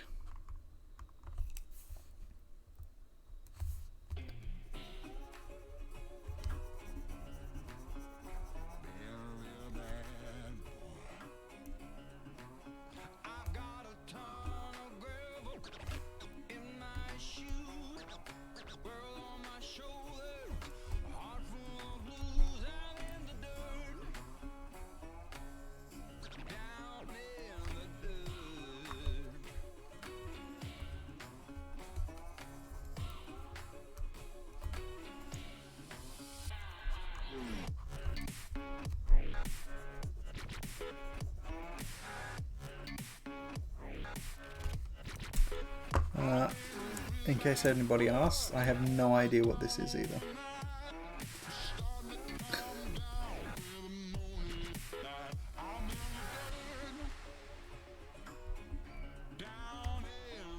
Country dubstep?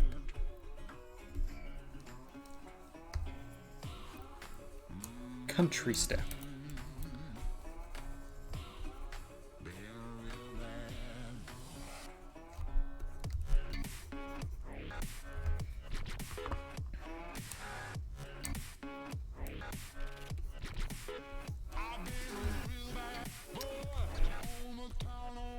If anybody knows how the Olympics is going, feel free to let me know in chat. I have not been watching it.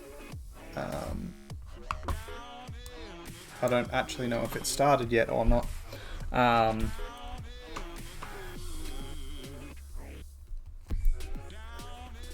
You know, I would like to say, or possibly should say, that it's a protest thing.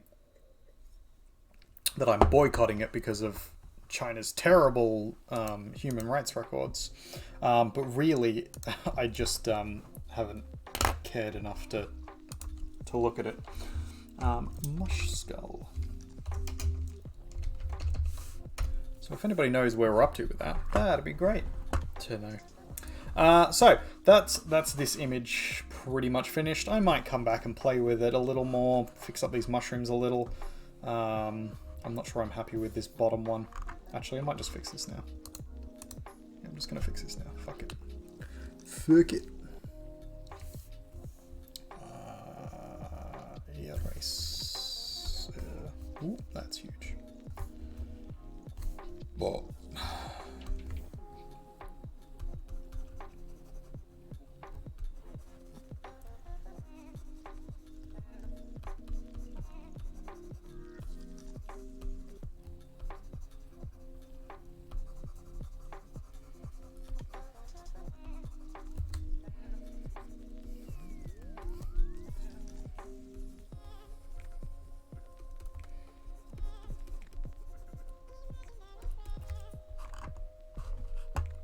There we go. Mine's better. Let's just save this again. Save. Perfect. Yeah, so this one is going to go up on the Instagram. It will also probably end up as a Valentine's Day print. I'll put something witty down the bottom or the top or the both. Make a meme out of it. And then you can print it off and give it to your loved one or your enemy or, you know, whatever. Anyway, the thing that I accidentally showed you before,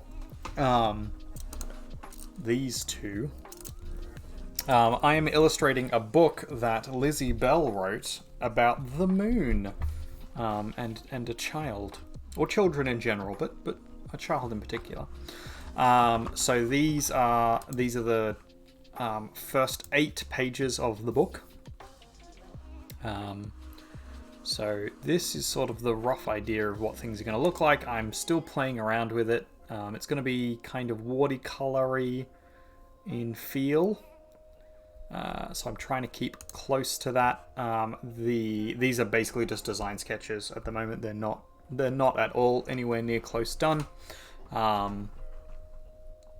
But these are sort of the plans for it so far. So we've got this like lovely moon in most of the shots, almost all the shots, and then we've got this reoccurring child character here on this kind of journey, I guess you would say. Yeah. Anyway, so that's the book. I was gonna work on some coloring that, but I don't think we have the time for it because we've got to do some more. Nope, not A4. We've got to do some more mush drawings. So we're gonna mush it up. So let's get back to mushing.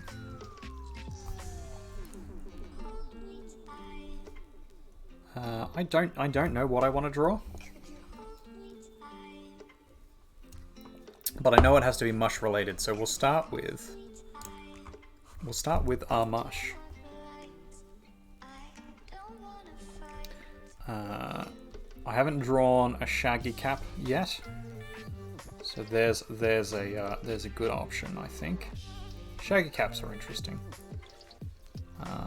They kind of almost look like little fluffy pine trees at the top when they start out, and then they go all weird and drippy. For anybody who doesn't know, shaggy caps get drippy down the bottom. So we'll do one of those because that's fun. Have a good drippy boy. Or lass. Drippy lass. Good fun too. Anyway. Oh. In a bit of a mood tonight, apparently. Yeah.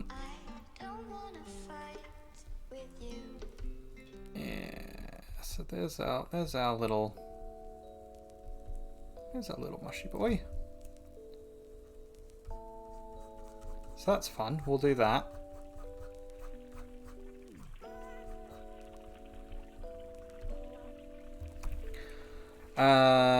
What else? What else should we do? Oh, we could do some mush lads, is what we could do. I have these characters that are basically, they're like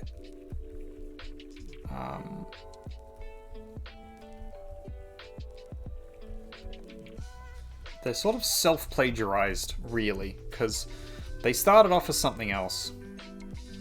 And there's a few sort of original characters out there that are similar-ish. And I definitely came up with mine independently. I'm pretty sure mine was first, but I'm not, like, I don't care. that other people came up with a similar thing to me. I don't want to end up, you know, getting copyright infringed. End up with some kind of notice that I've copyrighted someone because I've had these around for ages. But yeah, when I was little, I came up with this little cutesy character. It looked like this, exactly like this, but without the shit on its head. And then I was sort of drawing Run Around one day and came up with the idea for these sort of like fruit and vegetable creatures that end up getting massacred. And it was a subtle dig, not at all subtle dig, and playfully so, at my vegetarian and vegan friends, of whom I have quite a few.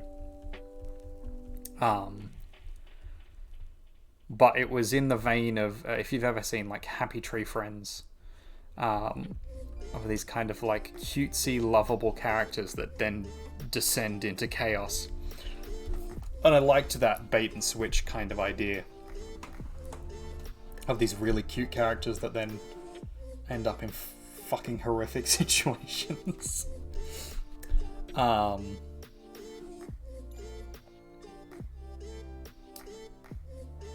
do I do this? How do I best do this? I think we put the fry pan behind him.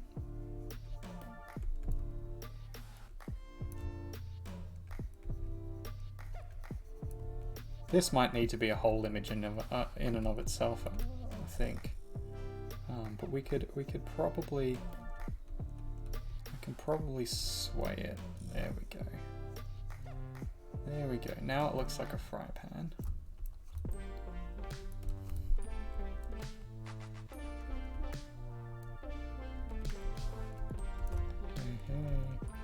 We're getting there.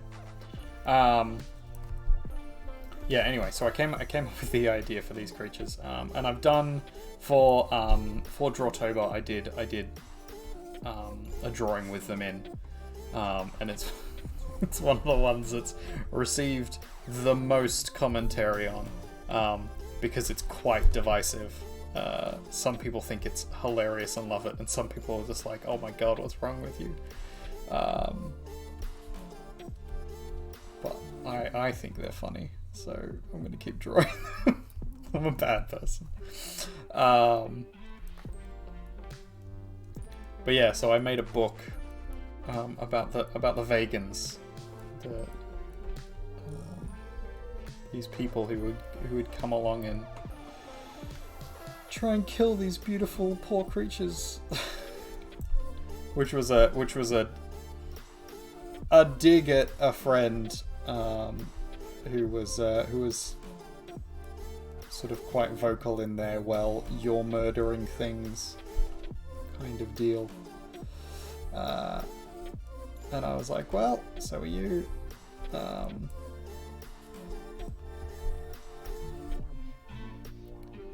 yeah.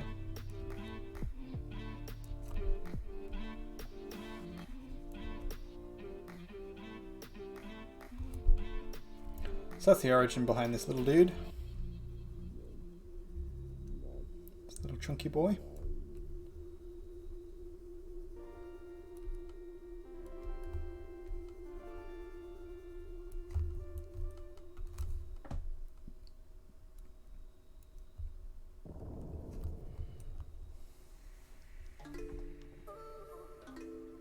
I think I need to, there we go, that's what we'll do. We'll put one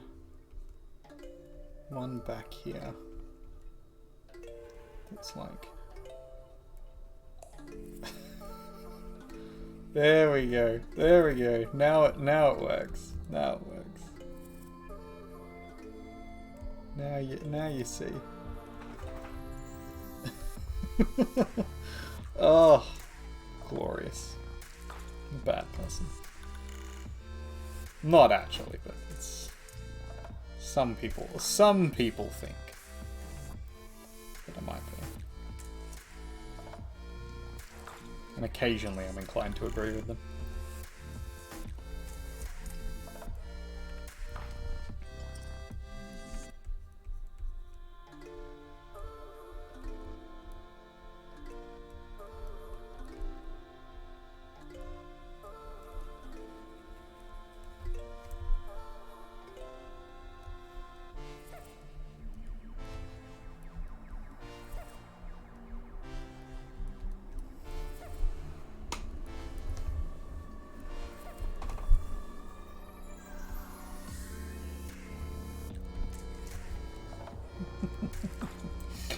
Awesome. All right, we might color this one if we get around to it, but just having it be as it is pretty good already.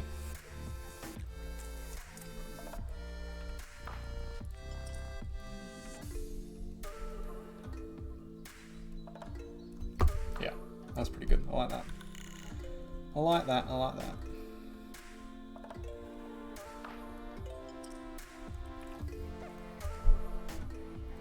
Alright, we need 3 more, so I guess we could probably fit 1 or 2 more on this page, and then we'll do 1 more. 1 more page worth of stuff.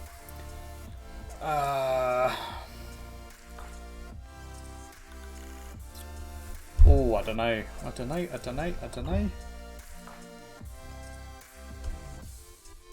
Let's go through my pictures of things. I save inspiration for things on my phone, on my Jellybone. Of just like interesting things that fellow artists have done. Stuff I like the ideas of. So I'll take inspiration from like color palettes people use, or brush styles, or certain techniques, or image composition, or things like that. I do my very best to never copy something, but I'll take inspiration from quite a few things.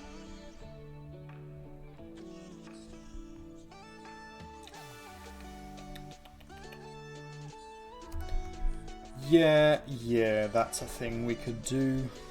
We're gonna have like a mush cap, and then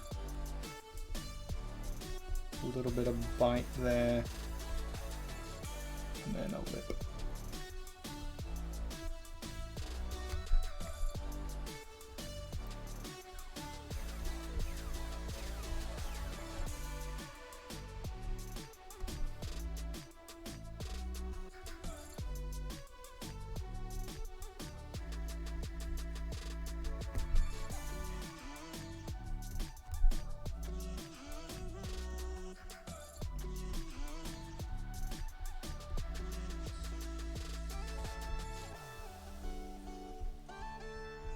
She has already taken herself off to bed.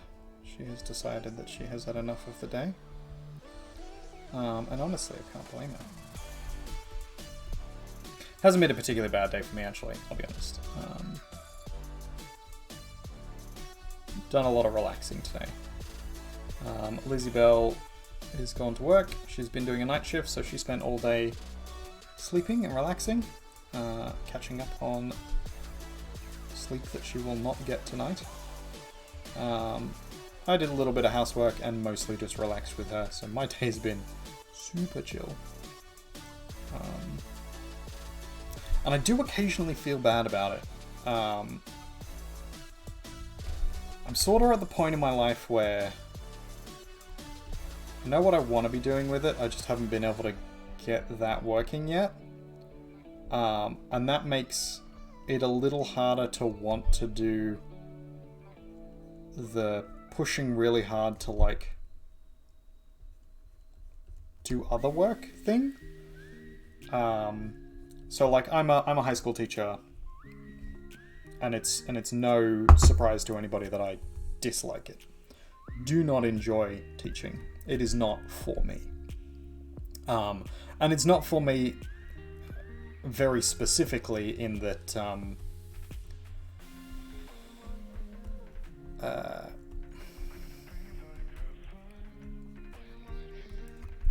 like in that I don't derive any sort of pleasure or meaning from it.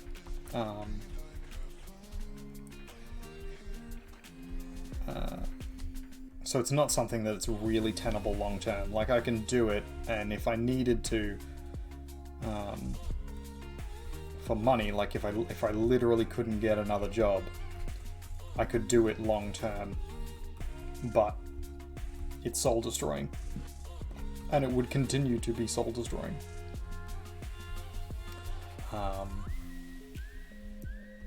If I work too much too long, I become quite unhappy and quite unhappy to be around. I've noticed, which means it's not something I should do. It's not something I should continue doing. It's not something I should continue doing long term, at the very least. So I'm working on getting myself out of teaching. But I had a point here. I was going somewhere with this. Oh, yes. But I can't help but feel slightly bad. And by slightly, I mean fairly bad. On days when I don't do much and Lizzie Bell is working her ass off. Because it kind of feels like I'm taking advantage. And obviously she would tell me I'm silly because I do a lot. I do a lot around the house. I do a lot sort of to keep us going. I have invested a lot of time and money and energy into this relationship and into our lives as a whole. And then also just into the things that I do. So like my streaming, I do every single week, or most weeks. My art, I do constantly. And while it doesn't make us a lot of money, it is bringing something and putting something into the world, and it is something important. I will eventually make money off it. It will be my career one day. So none of this is kind of like lost time, really, but it's not bringing in money right now, and so there's that twinge or that issue of like wishing that I was doing a little more for the household than I am currently doing. These lips are not the best lips I've ever done. Let's fix that.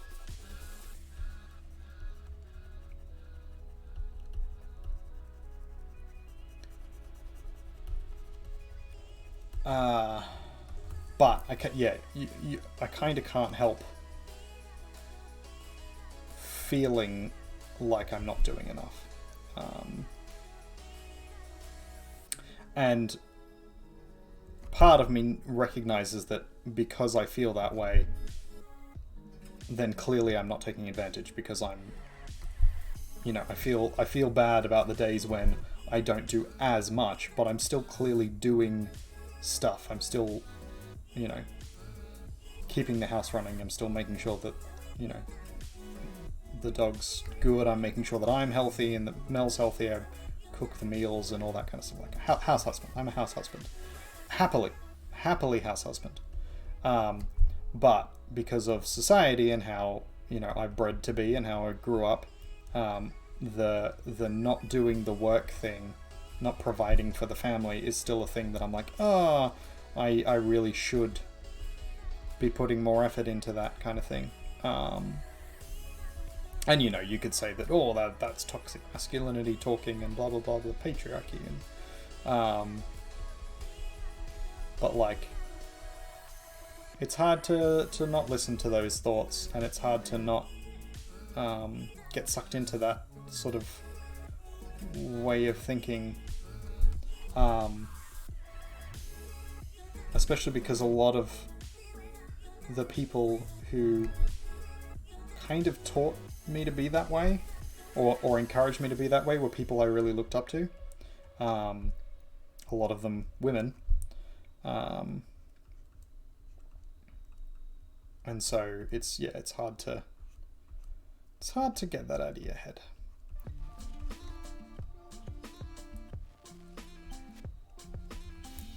But I'm trying. So yeah, on days like these when I haven't done as much, I do kind of feel a little bad. I then try and remember that, I'm doing my bit. All right, that's looking pretty good. Let's go in. I think we're gonna clean this one up specifically. We'll try and make it look a little bit more realistic. I'm just going to Google a reference image. Marsh. Ink. Cap. Mushroom.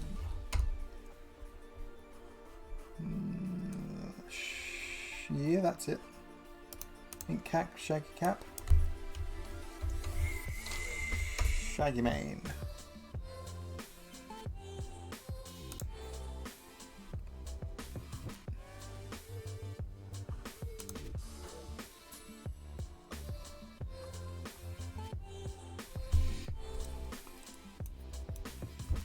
Cool. Okay. Yeah, I was thinking the right thing. All right, let's go in and do these a little bit closer. For people who were wondering, webpage.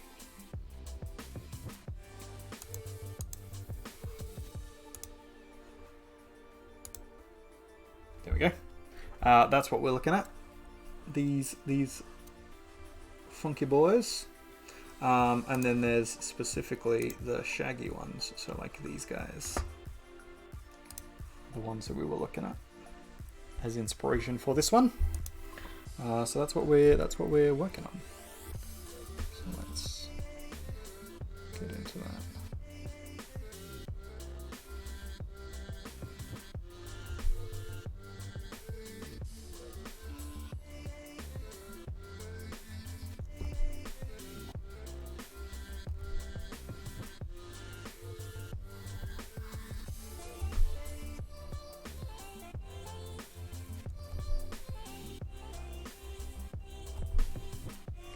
Yeah, I do need to remind myself at times that, like, you know, what I'm doing is enough. What I'm doing is good.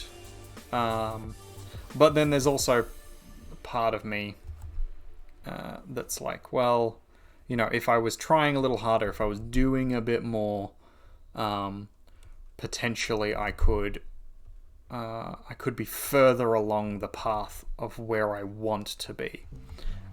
Which is a difficult thing to sort of reconcile, in that, like, oh, I'm doing enough, but then also I could be doing more. I do think there is something you could reconcile in that. The sort of the idea that, like, I'm trying to think of the best analogy for it, but like an Olympic athlete, for example, or like a professional sportsman, they have to train like every day, literally every day.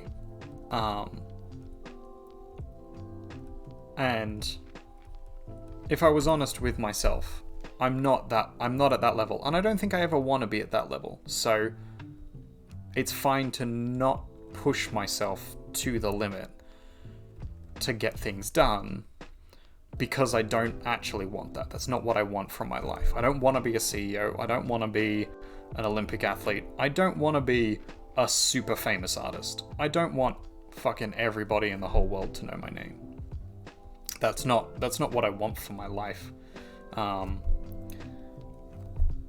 It'd be nice to be a semi-famous artist, to be a known artist, but even then, I don't think I really care that much about that either.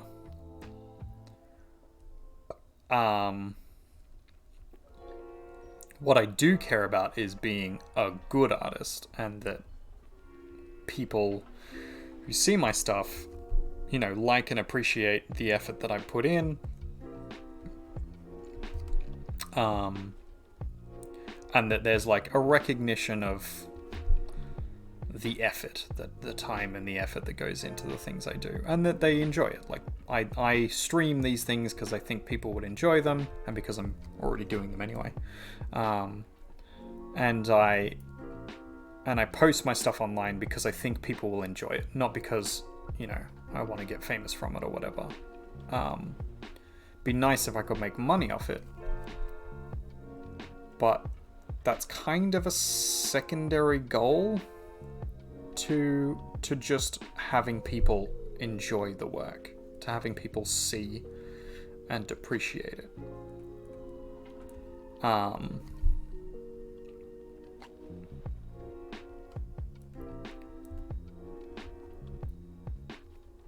So, with my intention not being to get famous, I don't feel bad if I don't make art every day.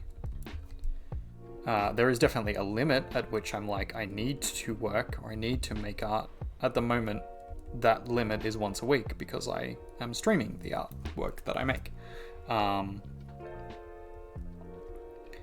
And I am constantly thinking about artworks. I'm constantly thinking about new things I can do. So it's not like I'm never engaging with art on the days where I don't make anything.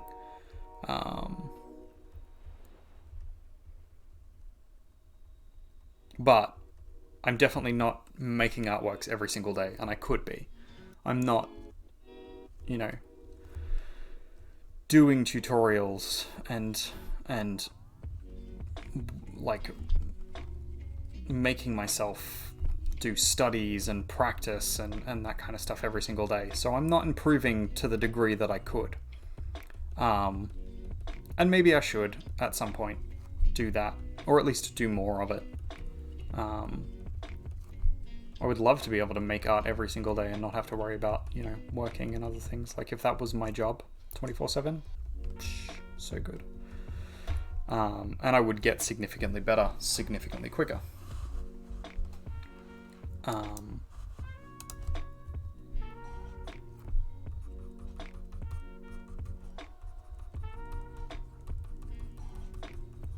But I'm currently not in that position. I don't think I'm there mentally either. Which kind of comes from like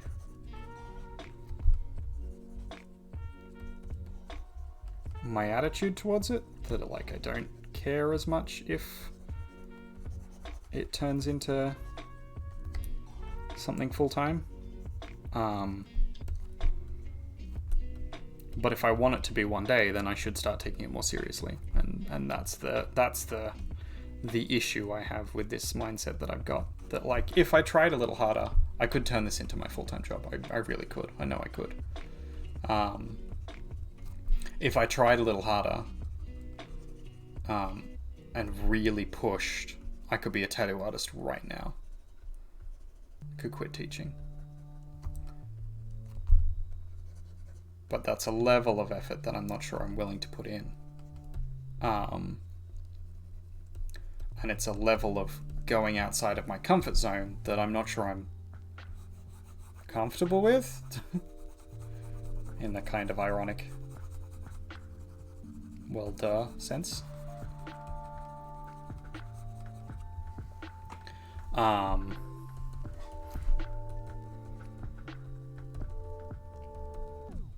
But like, clearly I got some skill. It's just applying that and finding the motivation to want to continue applying it. But then I feel bad because, like, I don't know, it's that wasted potential thing, I guess. Of like, I could be doing much more. I could be trying a lot harder. And I kind of should, but I don't.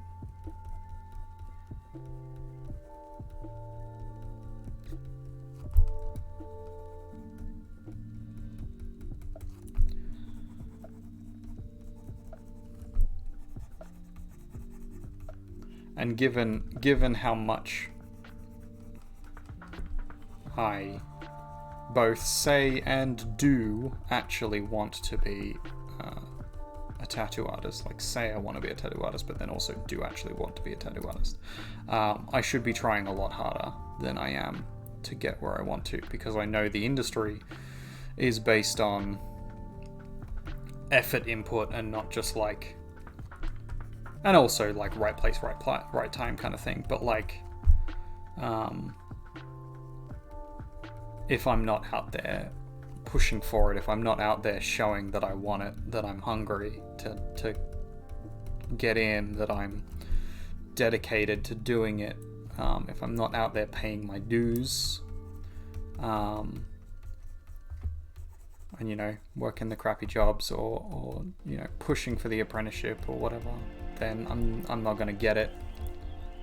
But But I'm kind of in this weird limbo spot because I followed my beautiful, wonderful wife to a tiny town that doesn't really support the thing I'm trying to do with my life.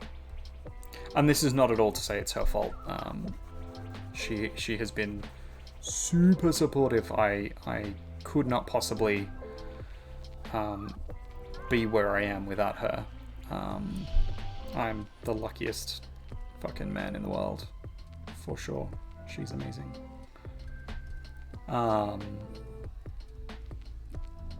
But it's a non-ideal situation, and there is a more ideal situation coming up. It's just that getting to that ideal situation is a little bit out of our reach at the moment.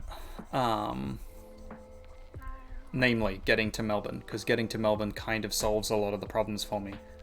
There is an excess of tattoo studios down there.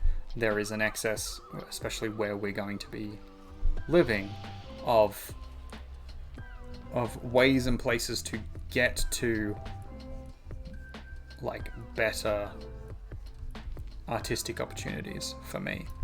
And there's more chances for these things to come up. And if I hold out for that, it seems like it will be easier and more comfortable to do. That's not necessarily true in terms of like comfort zone and how much effort I'm going to have to put into it. But at least I know once we're there, I can stick it out there and it won't be for nothing, kind of thing. Because part of the concern I have up here is that I will begin an apprenticeship which is not formalized. This is part of the problem. It's not a like government recognized thing. It's not a program that you do. It's just you work underneath another artist, another tradesperson. And you then eventually become good enough to start making your own tattoos. That makes you a portfolio, and that portfolio is what you use to get a full-time art tattoo job. But if you're working as an apprentice at a studio and then you suddenly have to leave, they can turn around and be like, well, no, you didn't finish your apprenticeship, regardless of how long you've been there. They just don't like you or whatever. And some studios you'll recognize when someone's being an asshole, but you can't guarantee that. You potentially then have the problem of having wasted, or I would then potentially have the problem of having wasted multiple years, potentially, or a year's worth of time apprenticing for it to go nowhere. And waste is a strong word, because I would be learning things and I would be in the environment. I begin paying my dues. I would learn, how that culture works and these kinds of things. Work in shop and all that. But there is still an aspect of like, it could all just go down the drain kind of thing. That'd be frustrating, to say the least.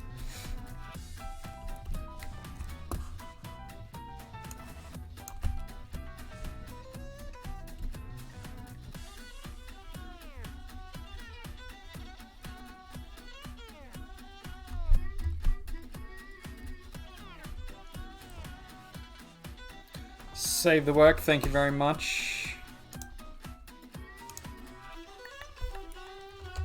Marsh set. Oh.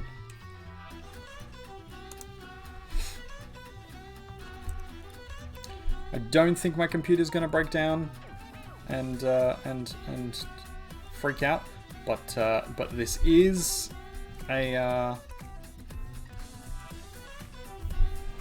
new program I'm using, so I don't know how well it handles doing too many things at once, because I do have a few things open now, which is actually a good point. Maybe we'll close Funguary. Save that. We'll leave the mush skull open and we'll close these 2 book pages, I think. Just to free up some space, some memory space. There we are.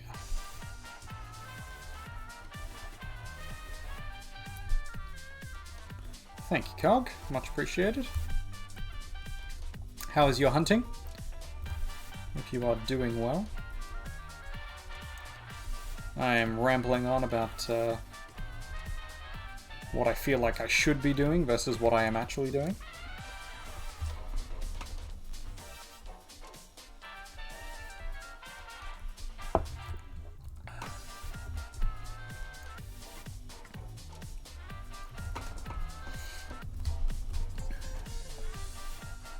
But yeah, an aspect of it for me is like, I probably should be trying a little harder. You're just fishing. Oh, very good.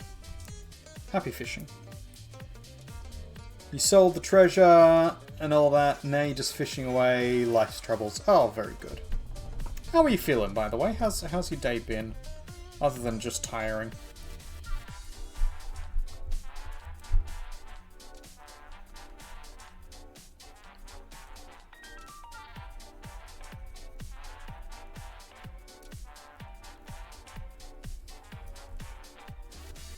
Yeah, I think often the conclusion I've come to is like, I probably should try a little harder, but I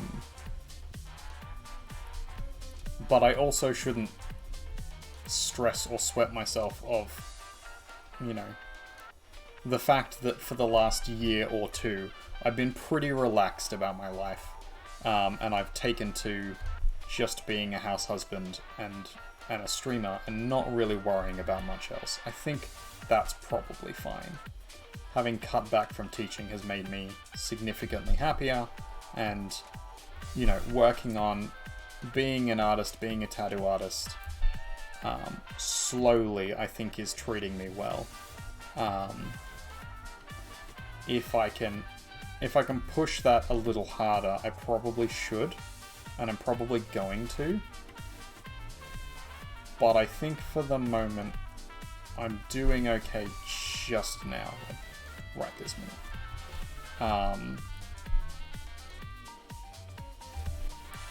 But who knows, that could change tomorrow. I could suddenly decide, shit, I haven't done anything with my life and I need to get moving. Still just tired? Fair enough. Yeah, I feel that. I feel that.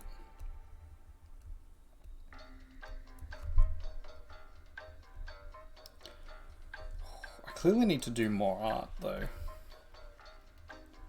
Is the thing. Because this always makes me feel better. It makes me feel happy to have accomplished something with my day by having made an art. Having arted.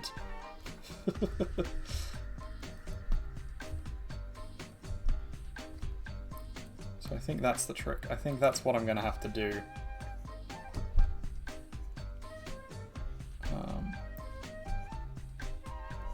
In future. Is just make more art, work on doing that a bit more.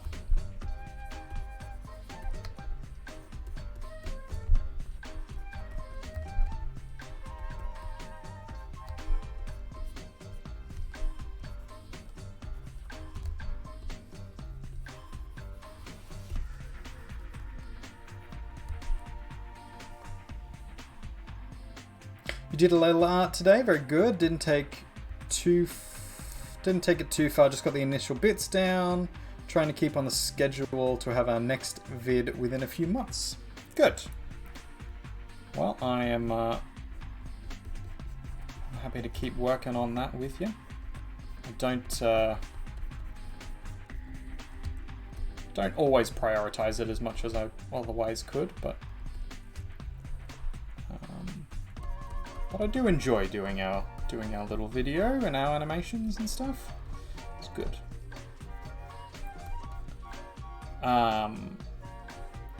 So is this the hallway with our dead dwarf in it?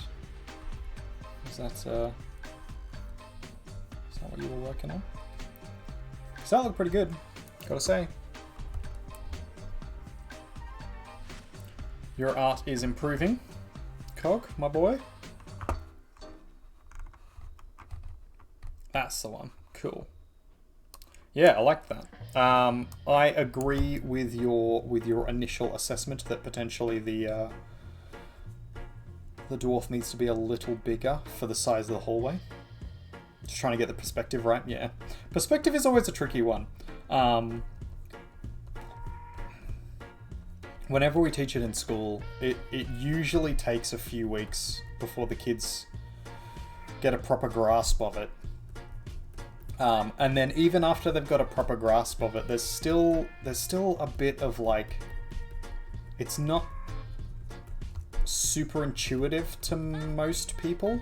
Like, unless you really think spatially, unless you are a spatial kind of person. I myself am a spatial thinker, so I think in 3 dimensions, or sort of technically 4 dimensions, because I think with movement as well. But if you're not naturally inclined to that, it can be quite difficult to visualize on a 2D plane what 3 dimensions would look like and how to like turn that into something. So like working off a square in your mind and turning that into a cube in your mind, and then trying to turn a 3-dimensional cube in your mind into a 2D flat plane completely bugs people's heads out. And it takes a lot of practice to get good enough to just be able to intuit where things are supposed to be. It takes a lot of practice to get to that point.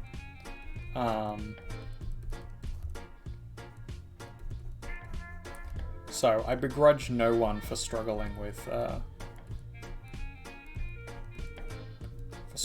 perspective. But once you figure it out, you can do some pretty amazing things.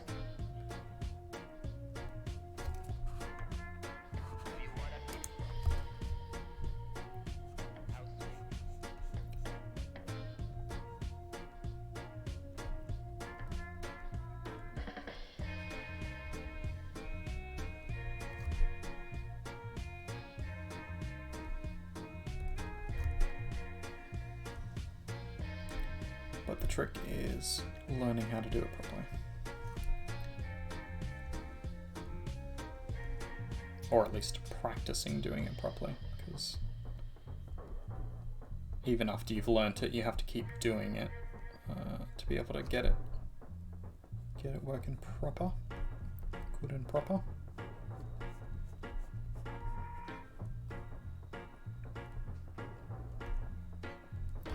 Have you had a chance to catch the Critical Role? What is it? Legend of Vox Machina, or whatever the animated thing is called. Whatever it's actually called. I just call it the Vox Machina show.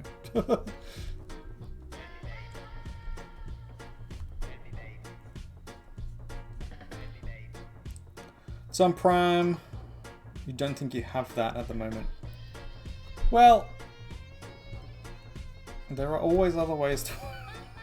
I should stop saying that. But yes, there are other ways to watch these things. But if you can find someone who has... See, the problem with Prime, and this is the problem I do have Prime. But because it's one account, it's not like multiple things. What I think I'll do is I'll just send you mine. That's probably the real solution to this problem. But because it's one account, like if you start watching things on it, it will take over where I'm up to and all that kind of stuff, which I find very frustrating. And it's also linked to my Amazon account.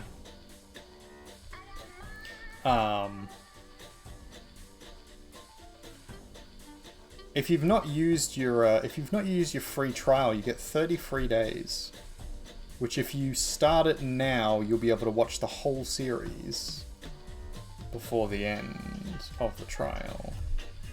And you'll also be able to watch American Gods and... what else is on there? Expanse is pretty good, at least the first few seasons. First 3 or so are pretty good. Wheel of Time is on there. But I don't know if you want to use your your one free trial. Although it's based on just an email, so you could always do your free trial and then start another email. Doing all the things that are breaking terms of service today. Actually, not all the things. I'm still dressed and I haven't been making racial epithets at anybody. So.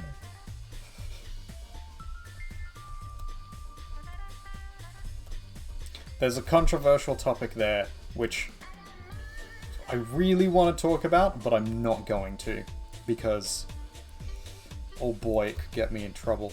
But I will just say, as the do I want to say this? Just look into the Joe Rogan thing, I guess, is probably the point that I'll leave it at. That there has been some discussion around Joe Rogan, and this is generally speaking, not just you, Clint, but like anyone in general. There have been discussions around and controversies around Joe Rogan these past couple of days. And my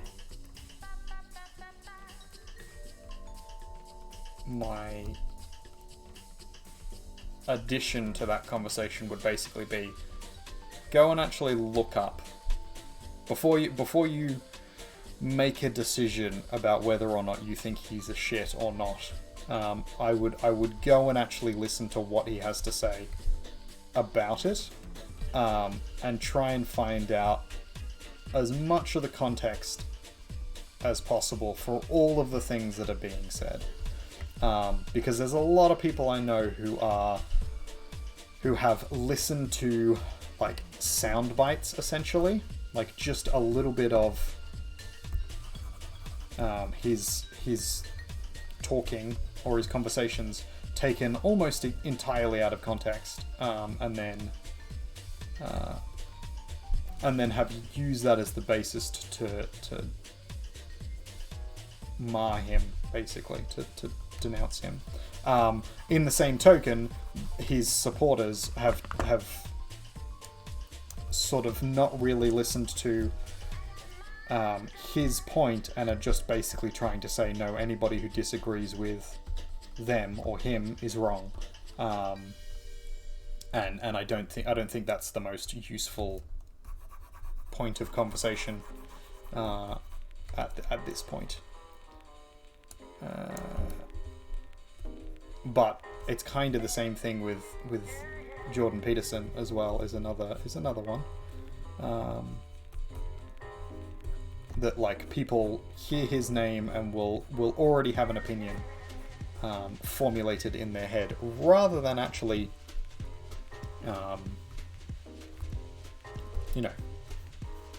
finding out what the person has to say about things.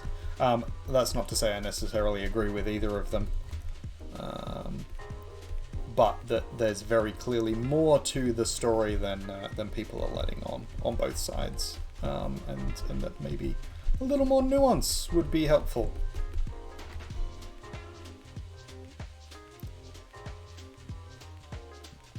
You're a fan of Peterson, you don't agree with everything he says, but he's clever and well-spoken. Yeah, to a degree. Yeah, I would probably agree with that assessment. I think he says things to sound clever at times. Like, there's definitely some things that are clever that come out of his mouth, absolutely. He is a smart man. He's probably smarter than me.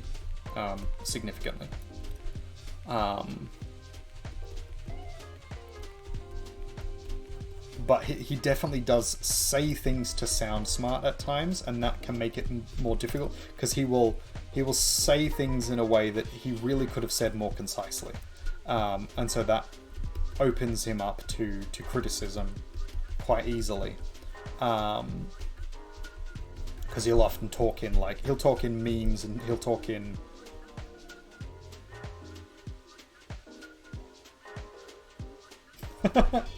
I'm at least somewhat smarter than you. I will take that compliment. I think there are definitely some things that you are smarter than me about. I don't know, generally speaking. I'm more educated than you, but that doesn't necessarily equal smarts. I'd like to think I'm a smart person. I try and make myself a smart person. I try to foster that in myself. Anyway, so I think he tries to sort of purport himself as a quite intelligent and worldly individual, and I think that at times that's maybe not necessarily the case. That some of his things that he says aren't as well thought out as he likes to think they are, or pretends they are. But there are other things that are definitely very intelligent and very helpful for a lot of people. He has helped a lot of people in his sort of clinical practice and sort of just generally people in the world, having listened to his lectures and read his books and things like that. He does say some questionable things at times, and I think he's probably rightly called out for those. Maybe not enough, but he is called out for them at times. But then he's also just entirely misrepresented by the media a lot, and by other people. And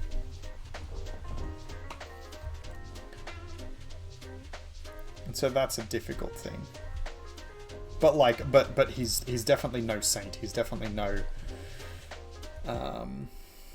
He's not like an Aristotle type or whatever. He's taking pretty well-known, pretty mundane things and presenting them as if they're amazing new theories, sort of ish. At times he will recognize and sort of say these are pretty pedestrian things that everybody should know, but then also will sort of go on about how I don't know, not revolutionary, but important, how important it is for people to know these things. And that's difficult because then people think that he's sort of presenting things that are new and you know, revolutionary and blah blah blah, when actually they've been around forever as ideas. But I like the things, most of the things that he says, and he has some very good points. There's a little bit of irony in some of it, given how he got himself addicted to benzos and has struggled a lot to get off them. But you know, I would never criticize a person for being addicted to something and struggling to get off it, because he's clearly trying to get off it, and that's an admirable thing, and should not be made light of, I think. But there is a significant irony there of someone telling people to get their shit in order, but he himself struggled so hard to do so.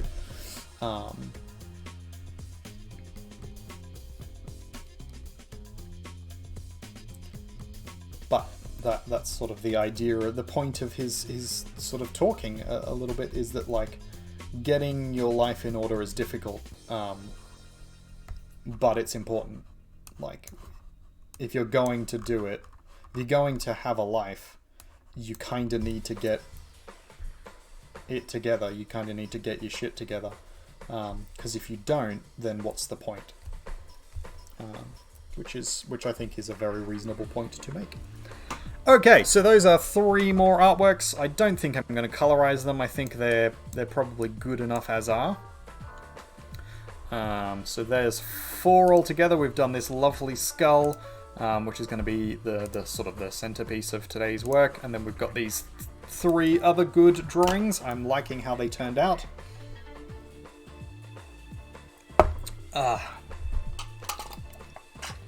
Time is at 11:30. We can do 2 more artworks in 30 minutes. And then we'll aim to be off by 12. I haven't got a call in to say I'm going to work tomorrow, so it'll be a call at ridiculous o'clock in the morning. And I will decide then if I can be bothered going into work. I really should, because I haven't yet. This year.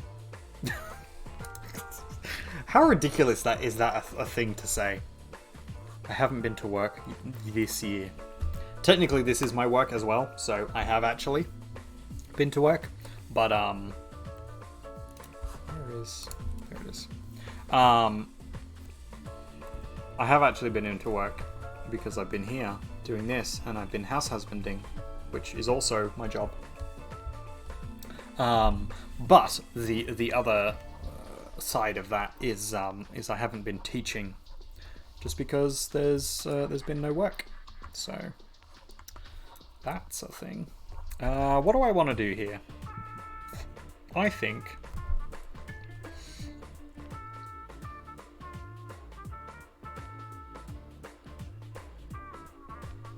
I don't know. I don't actually know what I want to do.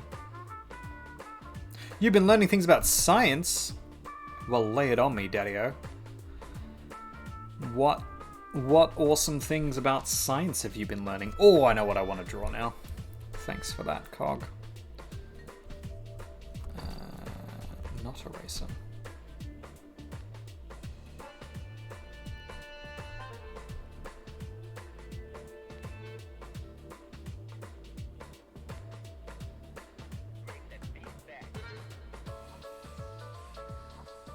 I've been teaching? I don't know what you mean.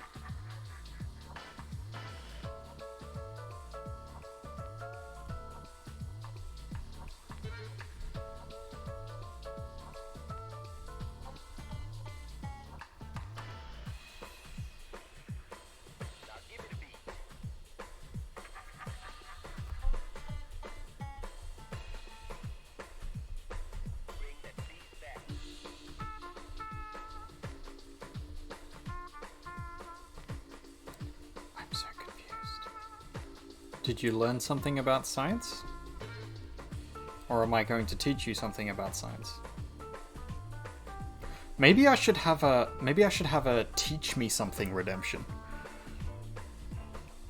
That'd be kind of cool.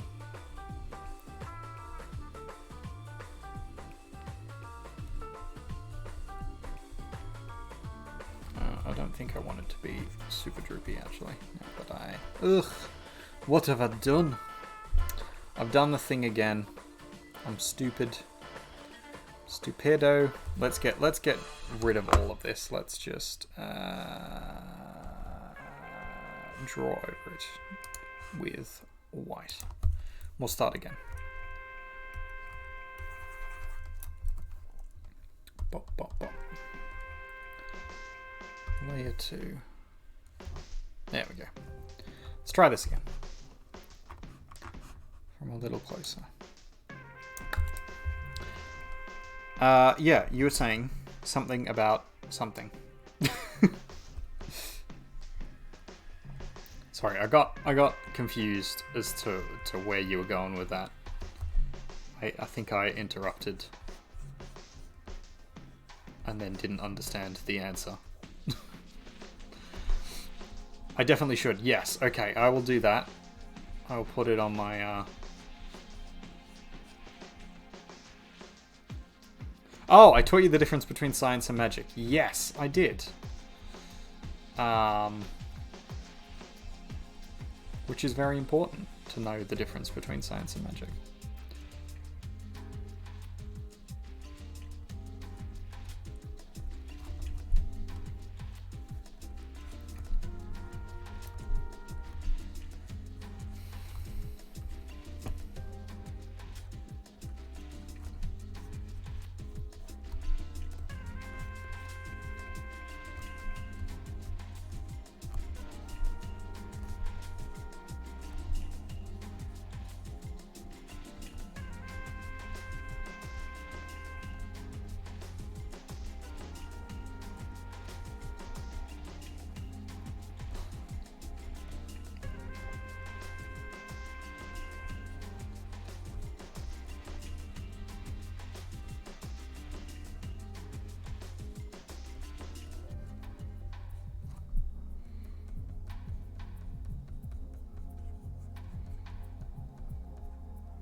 Yeah, a teach me redemption would be a good one.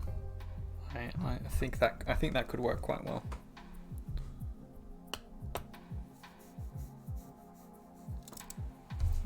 So let's put that down. Don't know how we're gonna do it.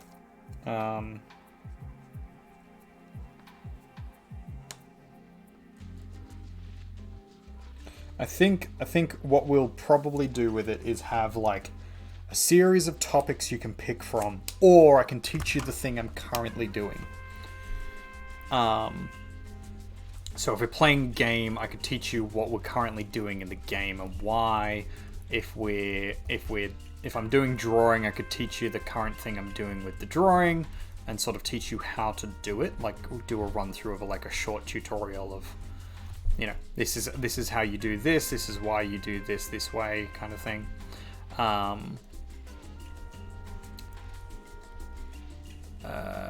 His ears should be slightly bigger. There we go. That's the trick.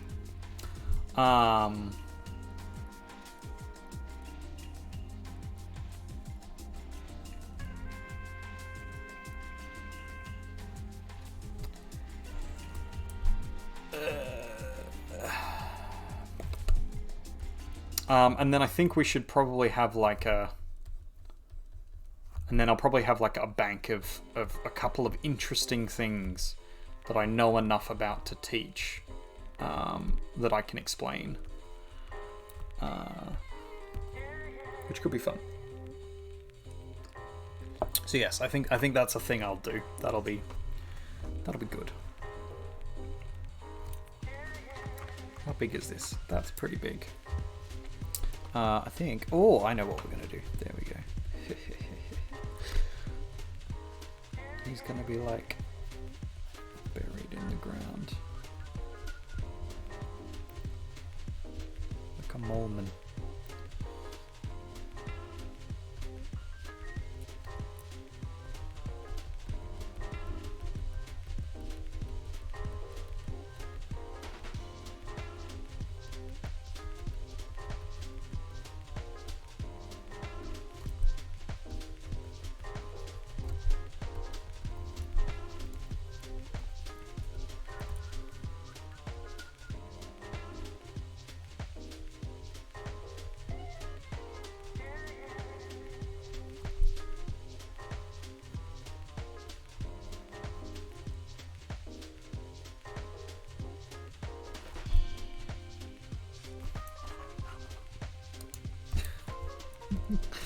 Oh, this is ridiculous. I love it.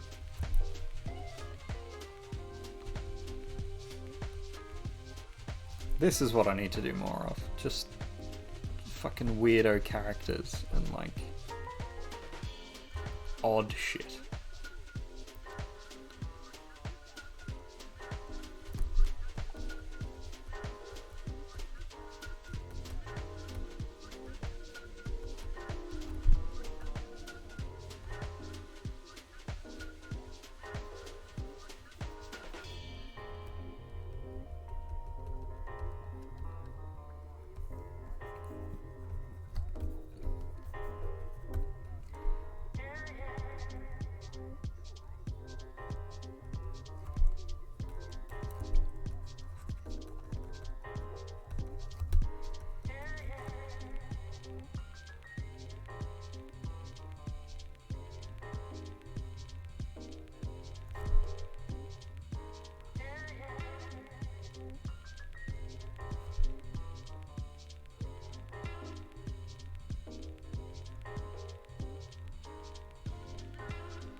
Now I've got to think of some topics though that I could teach about.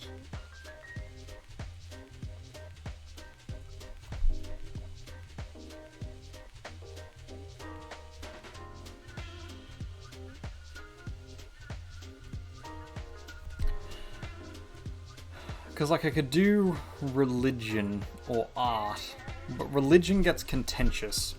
And there's always the possibility that someone, like, of the faith or knows someone of the faith who then comes on and gets tetchy about the fact that someone who is not from that particular faith starts talking about it. And the potential for, you know, the things I say to be either incorrect or lacking the nuance required for, you know, fully understanding it. Because I can only teach, you know, certain things at certain levels, kind of thing. There would be introductory more than anything else. I could do science stuff, but I'd have to, you know, go in and double check some of the facts and things to make sure I'm not just fucking lying to people. I don't want to be kicked off for misinformation. But that would be a good option. That would be a good one I could do. Because I like science. Science is fun.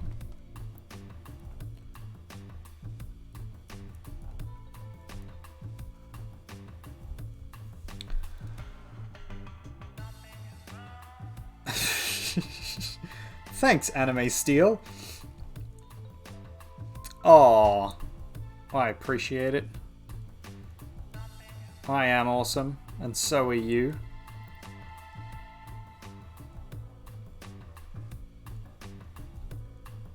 If you're still in the chat, how you doing? Where you from? What's the haps? If you're not still in the chat, thank you for dropping by and for leaving some love. There's some interesting oh, thanks, Cog. Very kind of you to gift a sub, to volunteer like Chaos to join the ranks.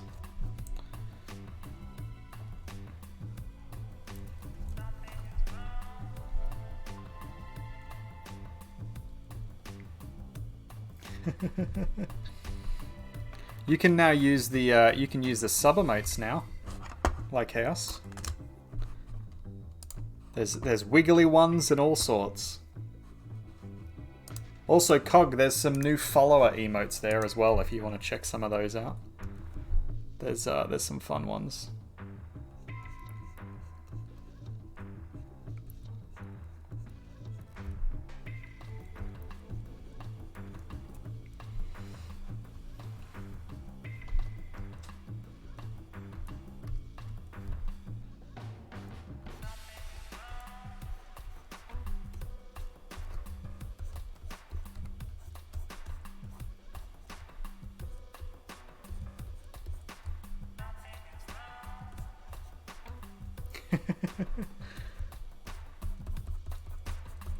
Hey, playing with them wiggly boys. I put in, for the follower emotes, I put in some,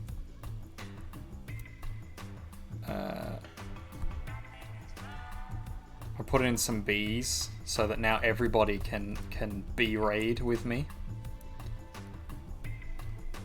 So it isn't just my subscribers now. There are different bees, so you get a bee if you're a subscriber, and you get a different bee if you're a follower.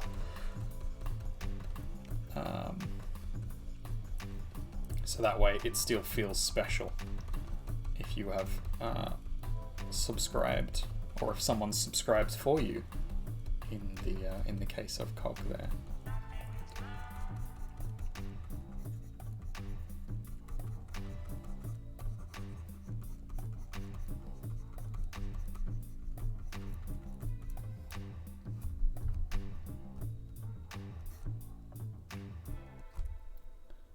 Now I'm gonna have to go in and subscribe like Chaos to Cog's channel if she hasn't already.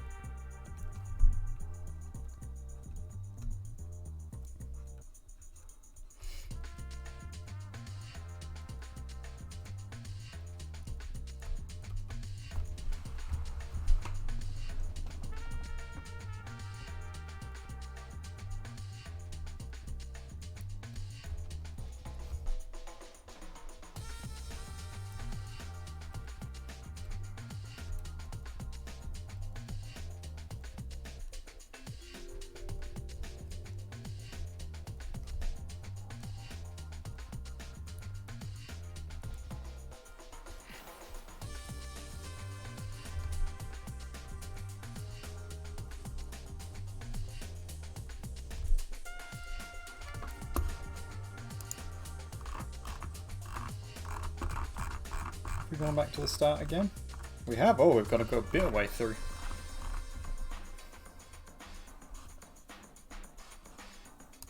Might jump back down in a second. On our art playlist. Just fix up something like this.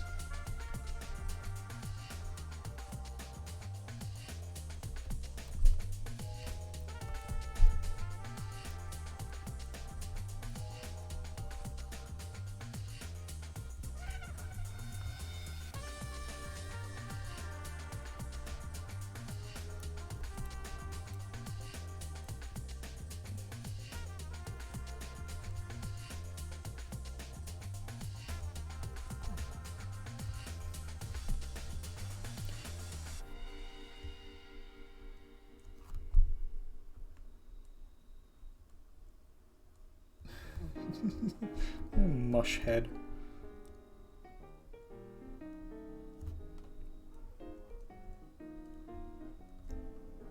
Don't know why this makes me so happy. Oh, this creepy mush head dude. Funny.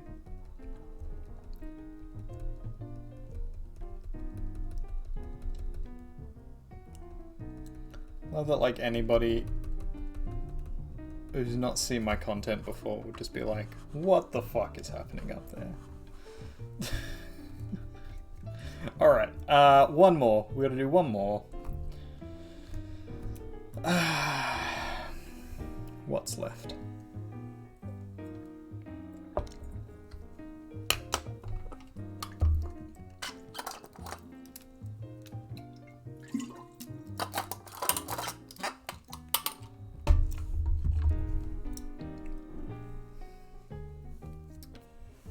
Going to be very rude and answer some text messages for a second. Take a short break. We'll be right back, folks.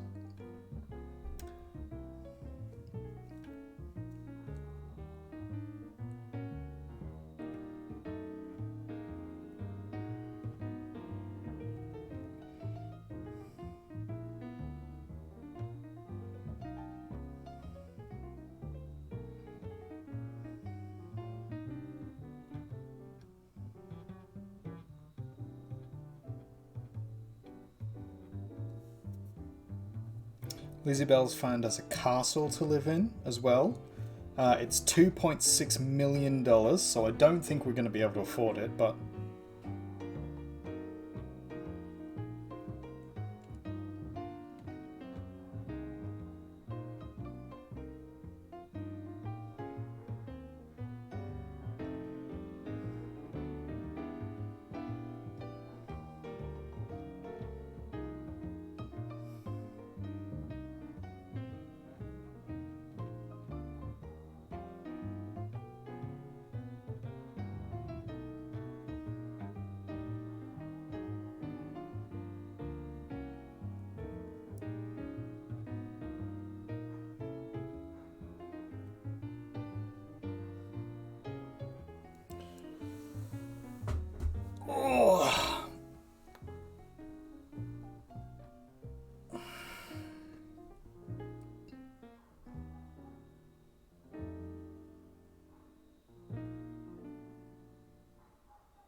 Alright. How about a dude fishing for mushies? Like mush fishing.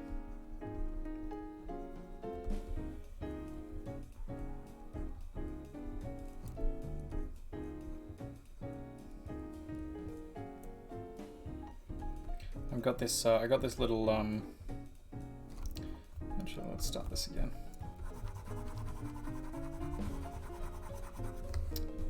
Let's do this properly. Oh, it's tiny. There we go. There we go. There we go. I'm going to do it on another layer just in case I need to move it around.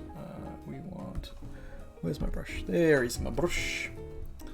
Well, I think we'll keep this size thing.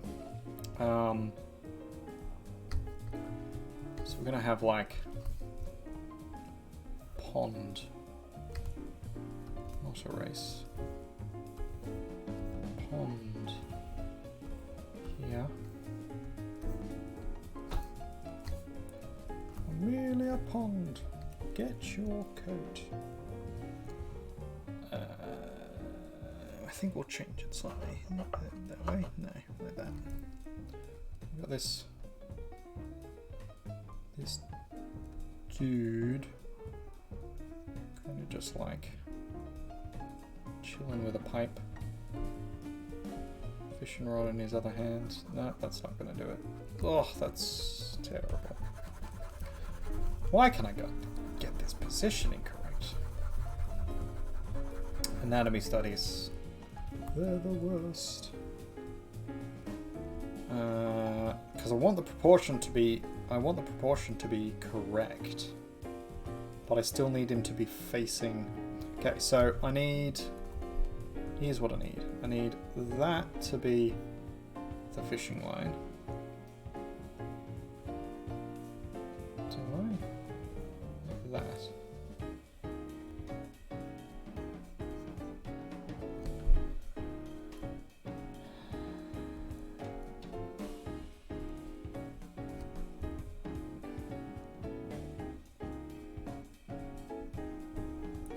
And then I want him. Well, this is how the sort of the statue is organized anyway. Just like that face there.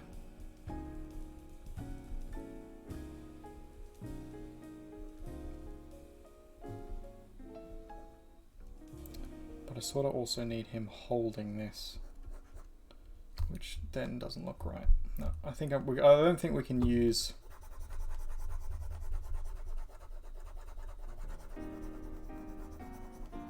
I don't think we can use a statue because the statue is a very specific sort of pose and it doesn't quite. This, I'll show you what I mean. This is the little dude that I've got.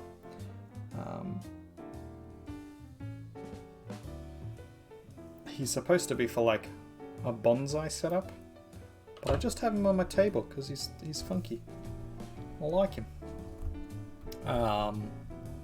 But I don't. It's a very specific sort of pose, and it kind of doesn't really work. I'd have to do it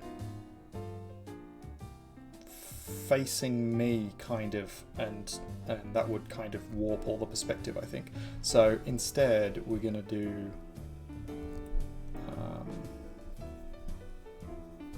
something a little more.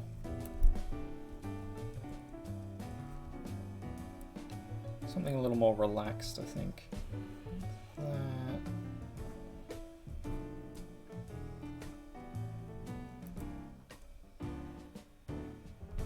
Oh yeah, that's it. That's what we want. Let's just change the music now. It's getting dull. Alright.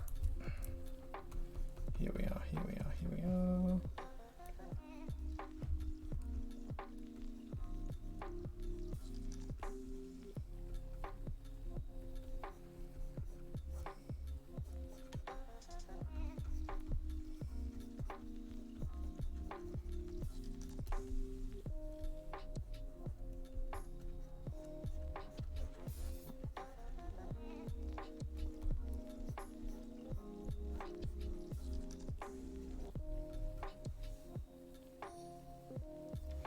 Is that too nonchalant?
So that's what this stream will be like if it was silent. I just didn't talk.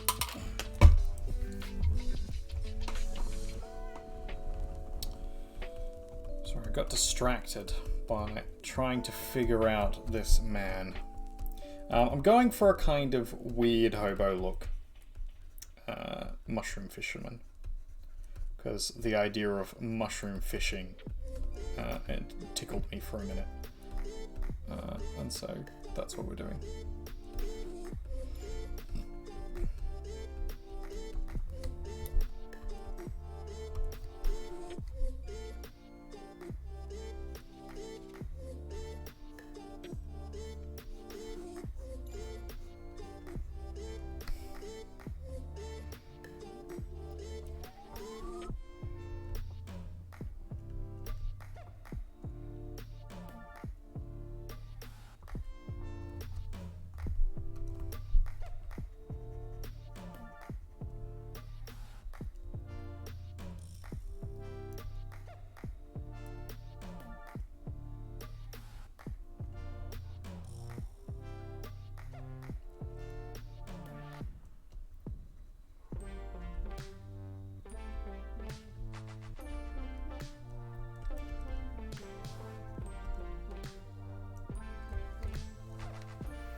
I don't think I'm going to clean this up too much.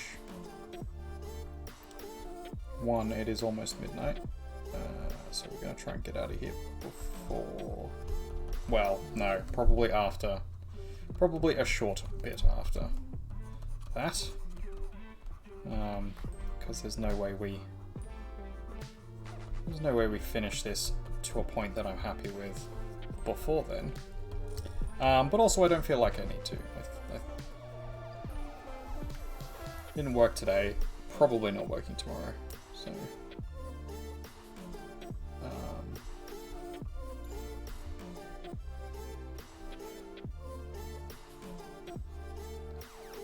if I hop off now, I'll probably just be, I don't know, playing some Pokemon or watching a movie. Well, not a movie, but like a short TV series before bed. So I might as well just keep drawing. Kind of want to give him a hat. I don't know what hat I want to give him though. Let's get rid of the top of his head a little.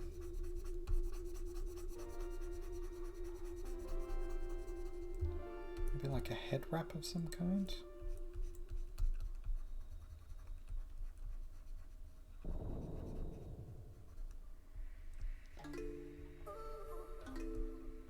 Don't know why though.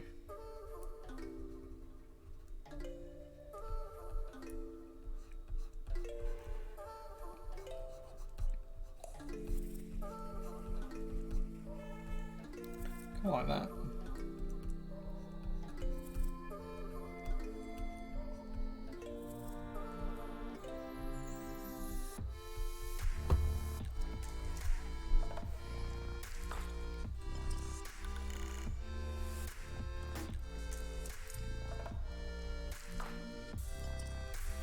Does give the beard a kind of new look though, which is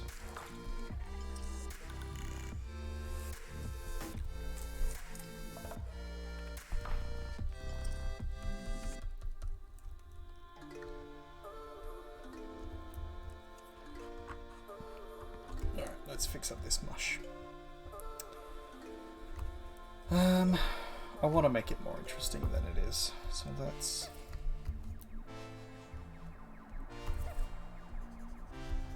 erase.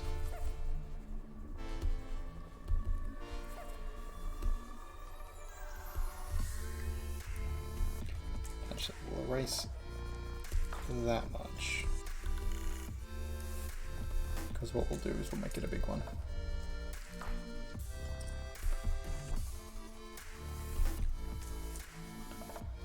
Down to there-ish.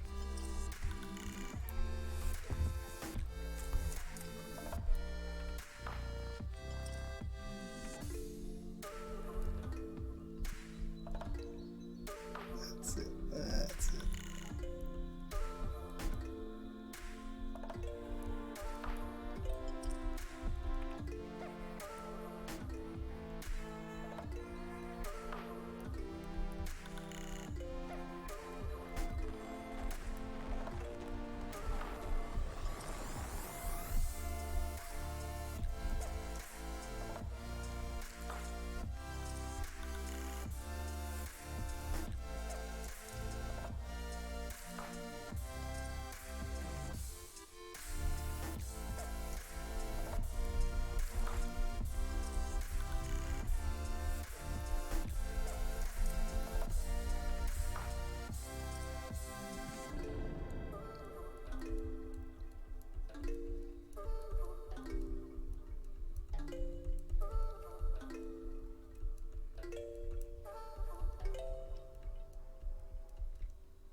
Alright, I think that is us pretty well done. I'm going to have to put these into individual images, so let's just save this first. This is mush set 2. Mush set 1, save again. Mush skull, save again. Mush skull we can just export as is. We want to save it as a PNG.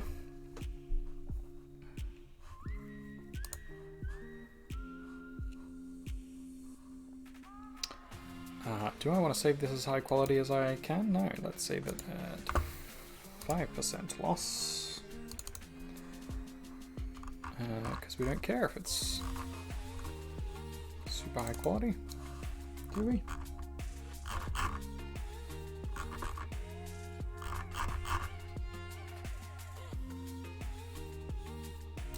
Yeah, I think that's fine. Then we want to do these. We need to put into their own thing. So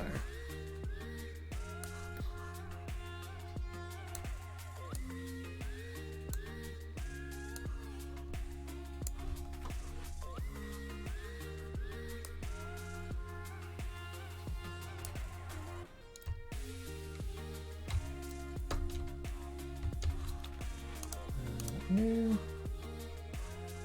based on clipboard,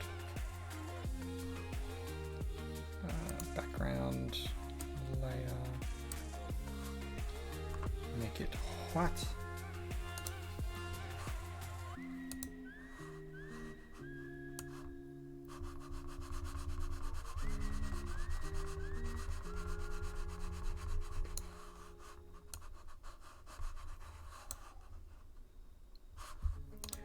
Go into this layer, erase just that little bit because it's annoying.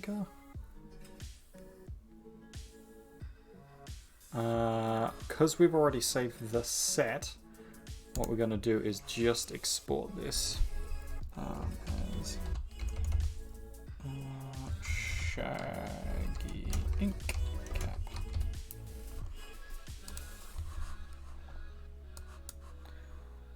We'll keep these fairly high fidelity, I think.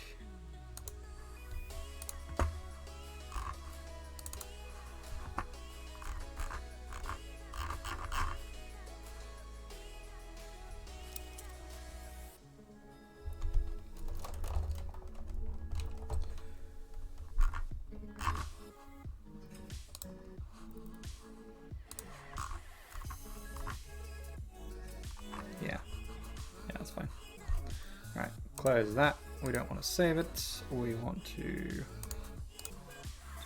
this one next. So I know this isn't the most interesting thing in the world.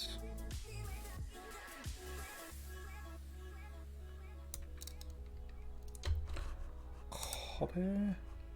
New, based on clipboard. Done. Again.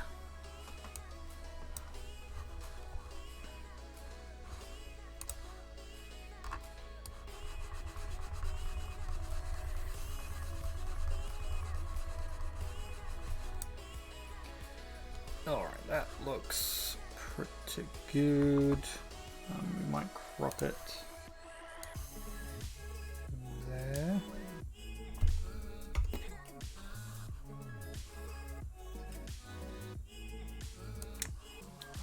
Maybe a little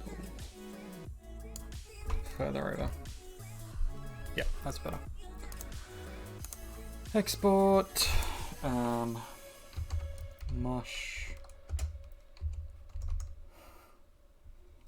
Mush fortune. Oh, I'm silly. Save it at 2 because we want that pretty high fidelity as well. Yeah, that's good. Oh, we can go in pretty deep there. Cool. Okay, so we're going to delete that one, and then the last one we want this.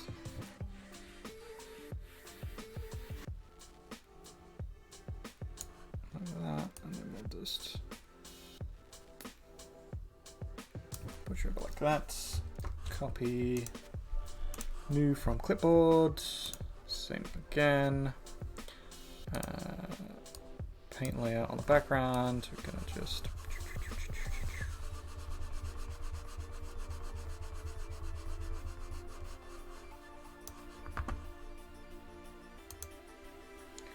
same again. Export.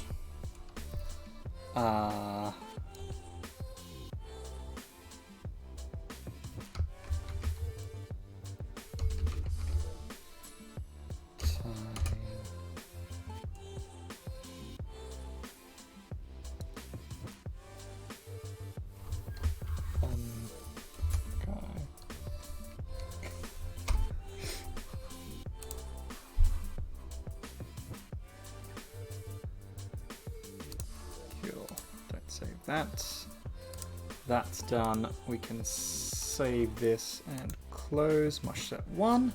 We can close mush skull. Yes, we will save it. And now we're going to do these two, and then we're done. I will be posting all of these onto Instagram.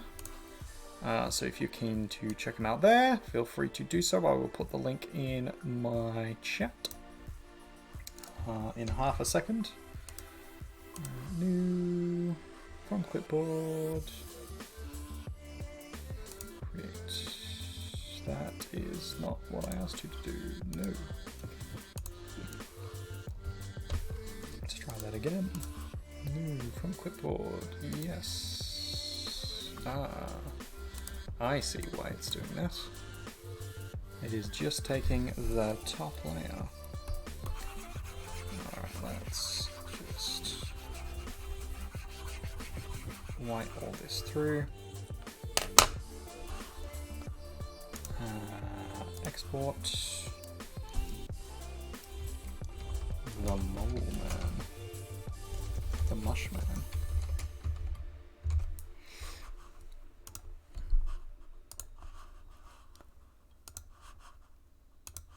Save. Start. There you go. There's my Instagram, ladies and gentlemen. If you would like to check that out, I will be posting.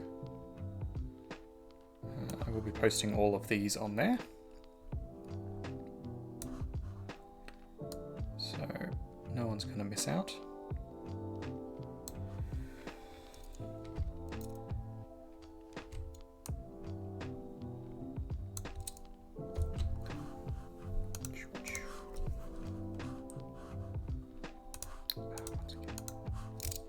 There we go, on the right layer. Perfect. To clipboard, done. New layer, background layer. Drawing all our white.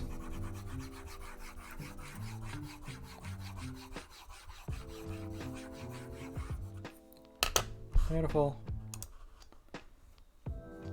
Nope, not save. Export. This is the mush fisherman.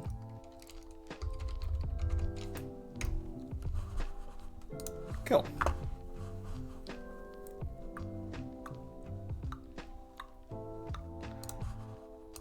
And then we can save this one.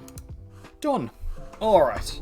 I will be checking those all up on my Instagram when I get half a second. Let's have a look for someone to raid into.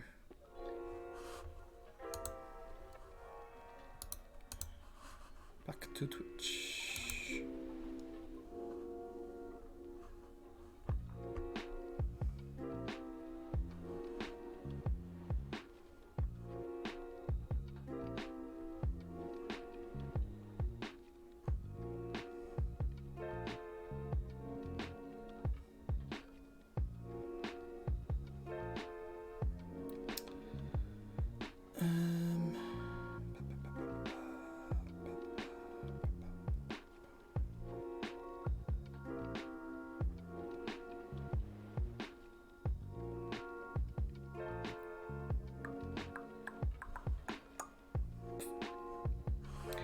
We raid into Barrow all the time.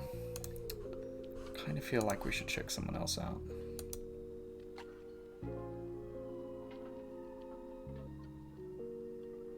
I think we raid into Galacticat. She's been streaming for longer than I have at the moment. She's been going for 5.5 hours. But it looks like she's still got a little bit of work to do, so well, not too much. But we're gonna raid into her. So, thank you very much all for joining. Tomorrow is probably going to be some Valheim with some friends doing the streamy thing, sandbox survival games, which we're keen for, as long as everybody's got the spoons. It is raid o'clock. It sure is. Valheim tomorrow. And other than that, just thanks for joining along. Next week is going to be some troubles. We probably won't be doing our Tuesday stream. We might not be doing our Wednesday stream. Lizzie Bell has a appointment in Sydney for a tooth thing. I will get back to everybody on what that's going to look like, how things are going to be affected. But at the moment, just assume no stream for those 2 days, Tuesday, Wednesday. But we'll figure it out, and I'll let you guys know. So sorry again, especially given that I wasn't here yesterday. But thank you so much for joining the stream. Thank you everybody who supported. Thank you Cog for gifting a sub. You're all awesome people. Love all your faces. And I will catch you next time. See you guys.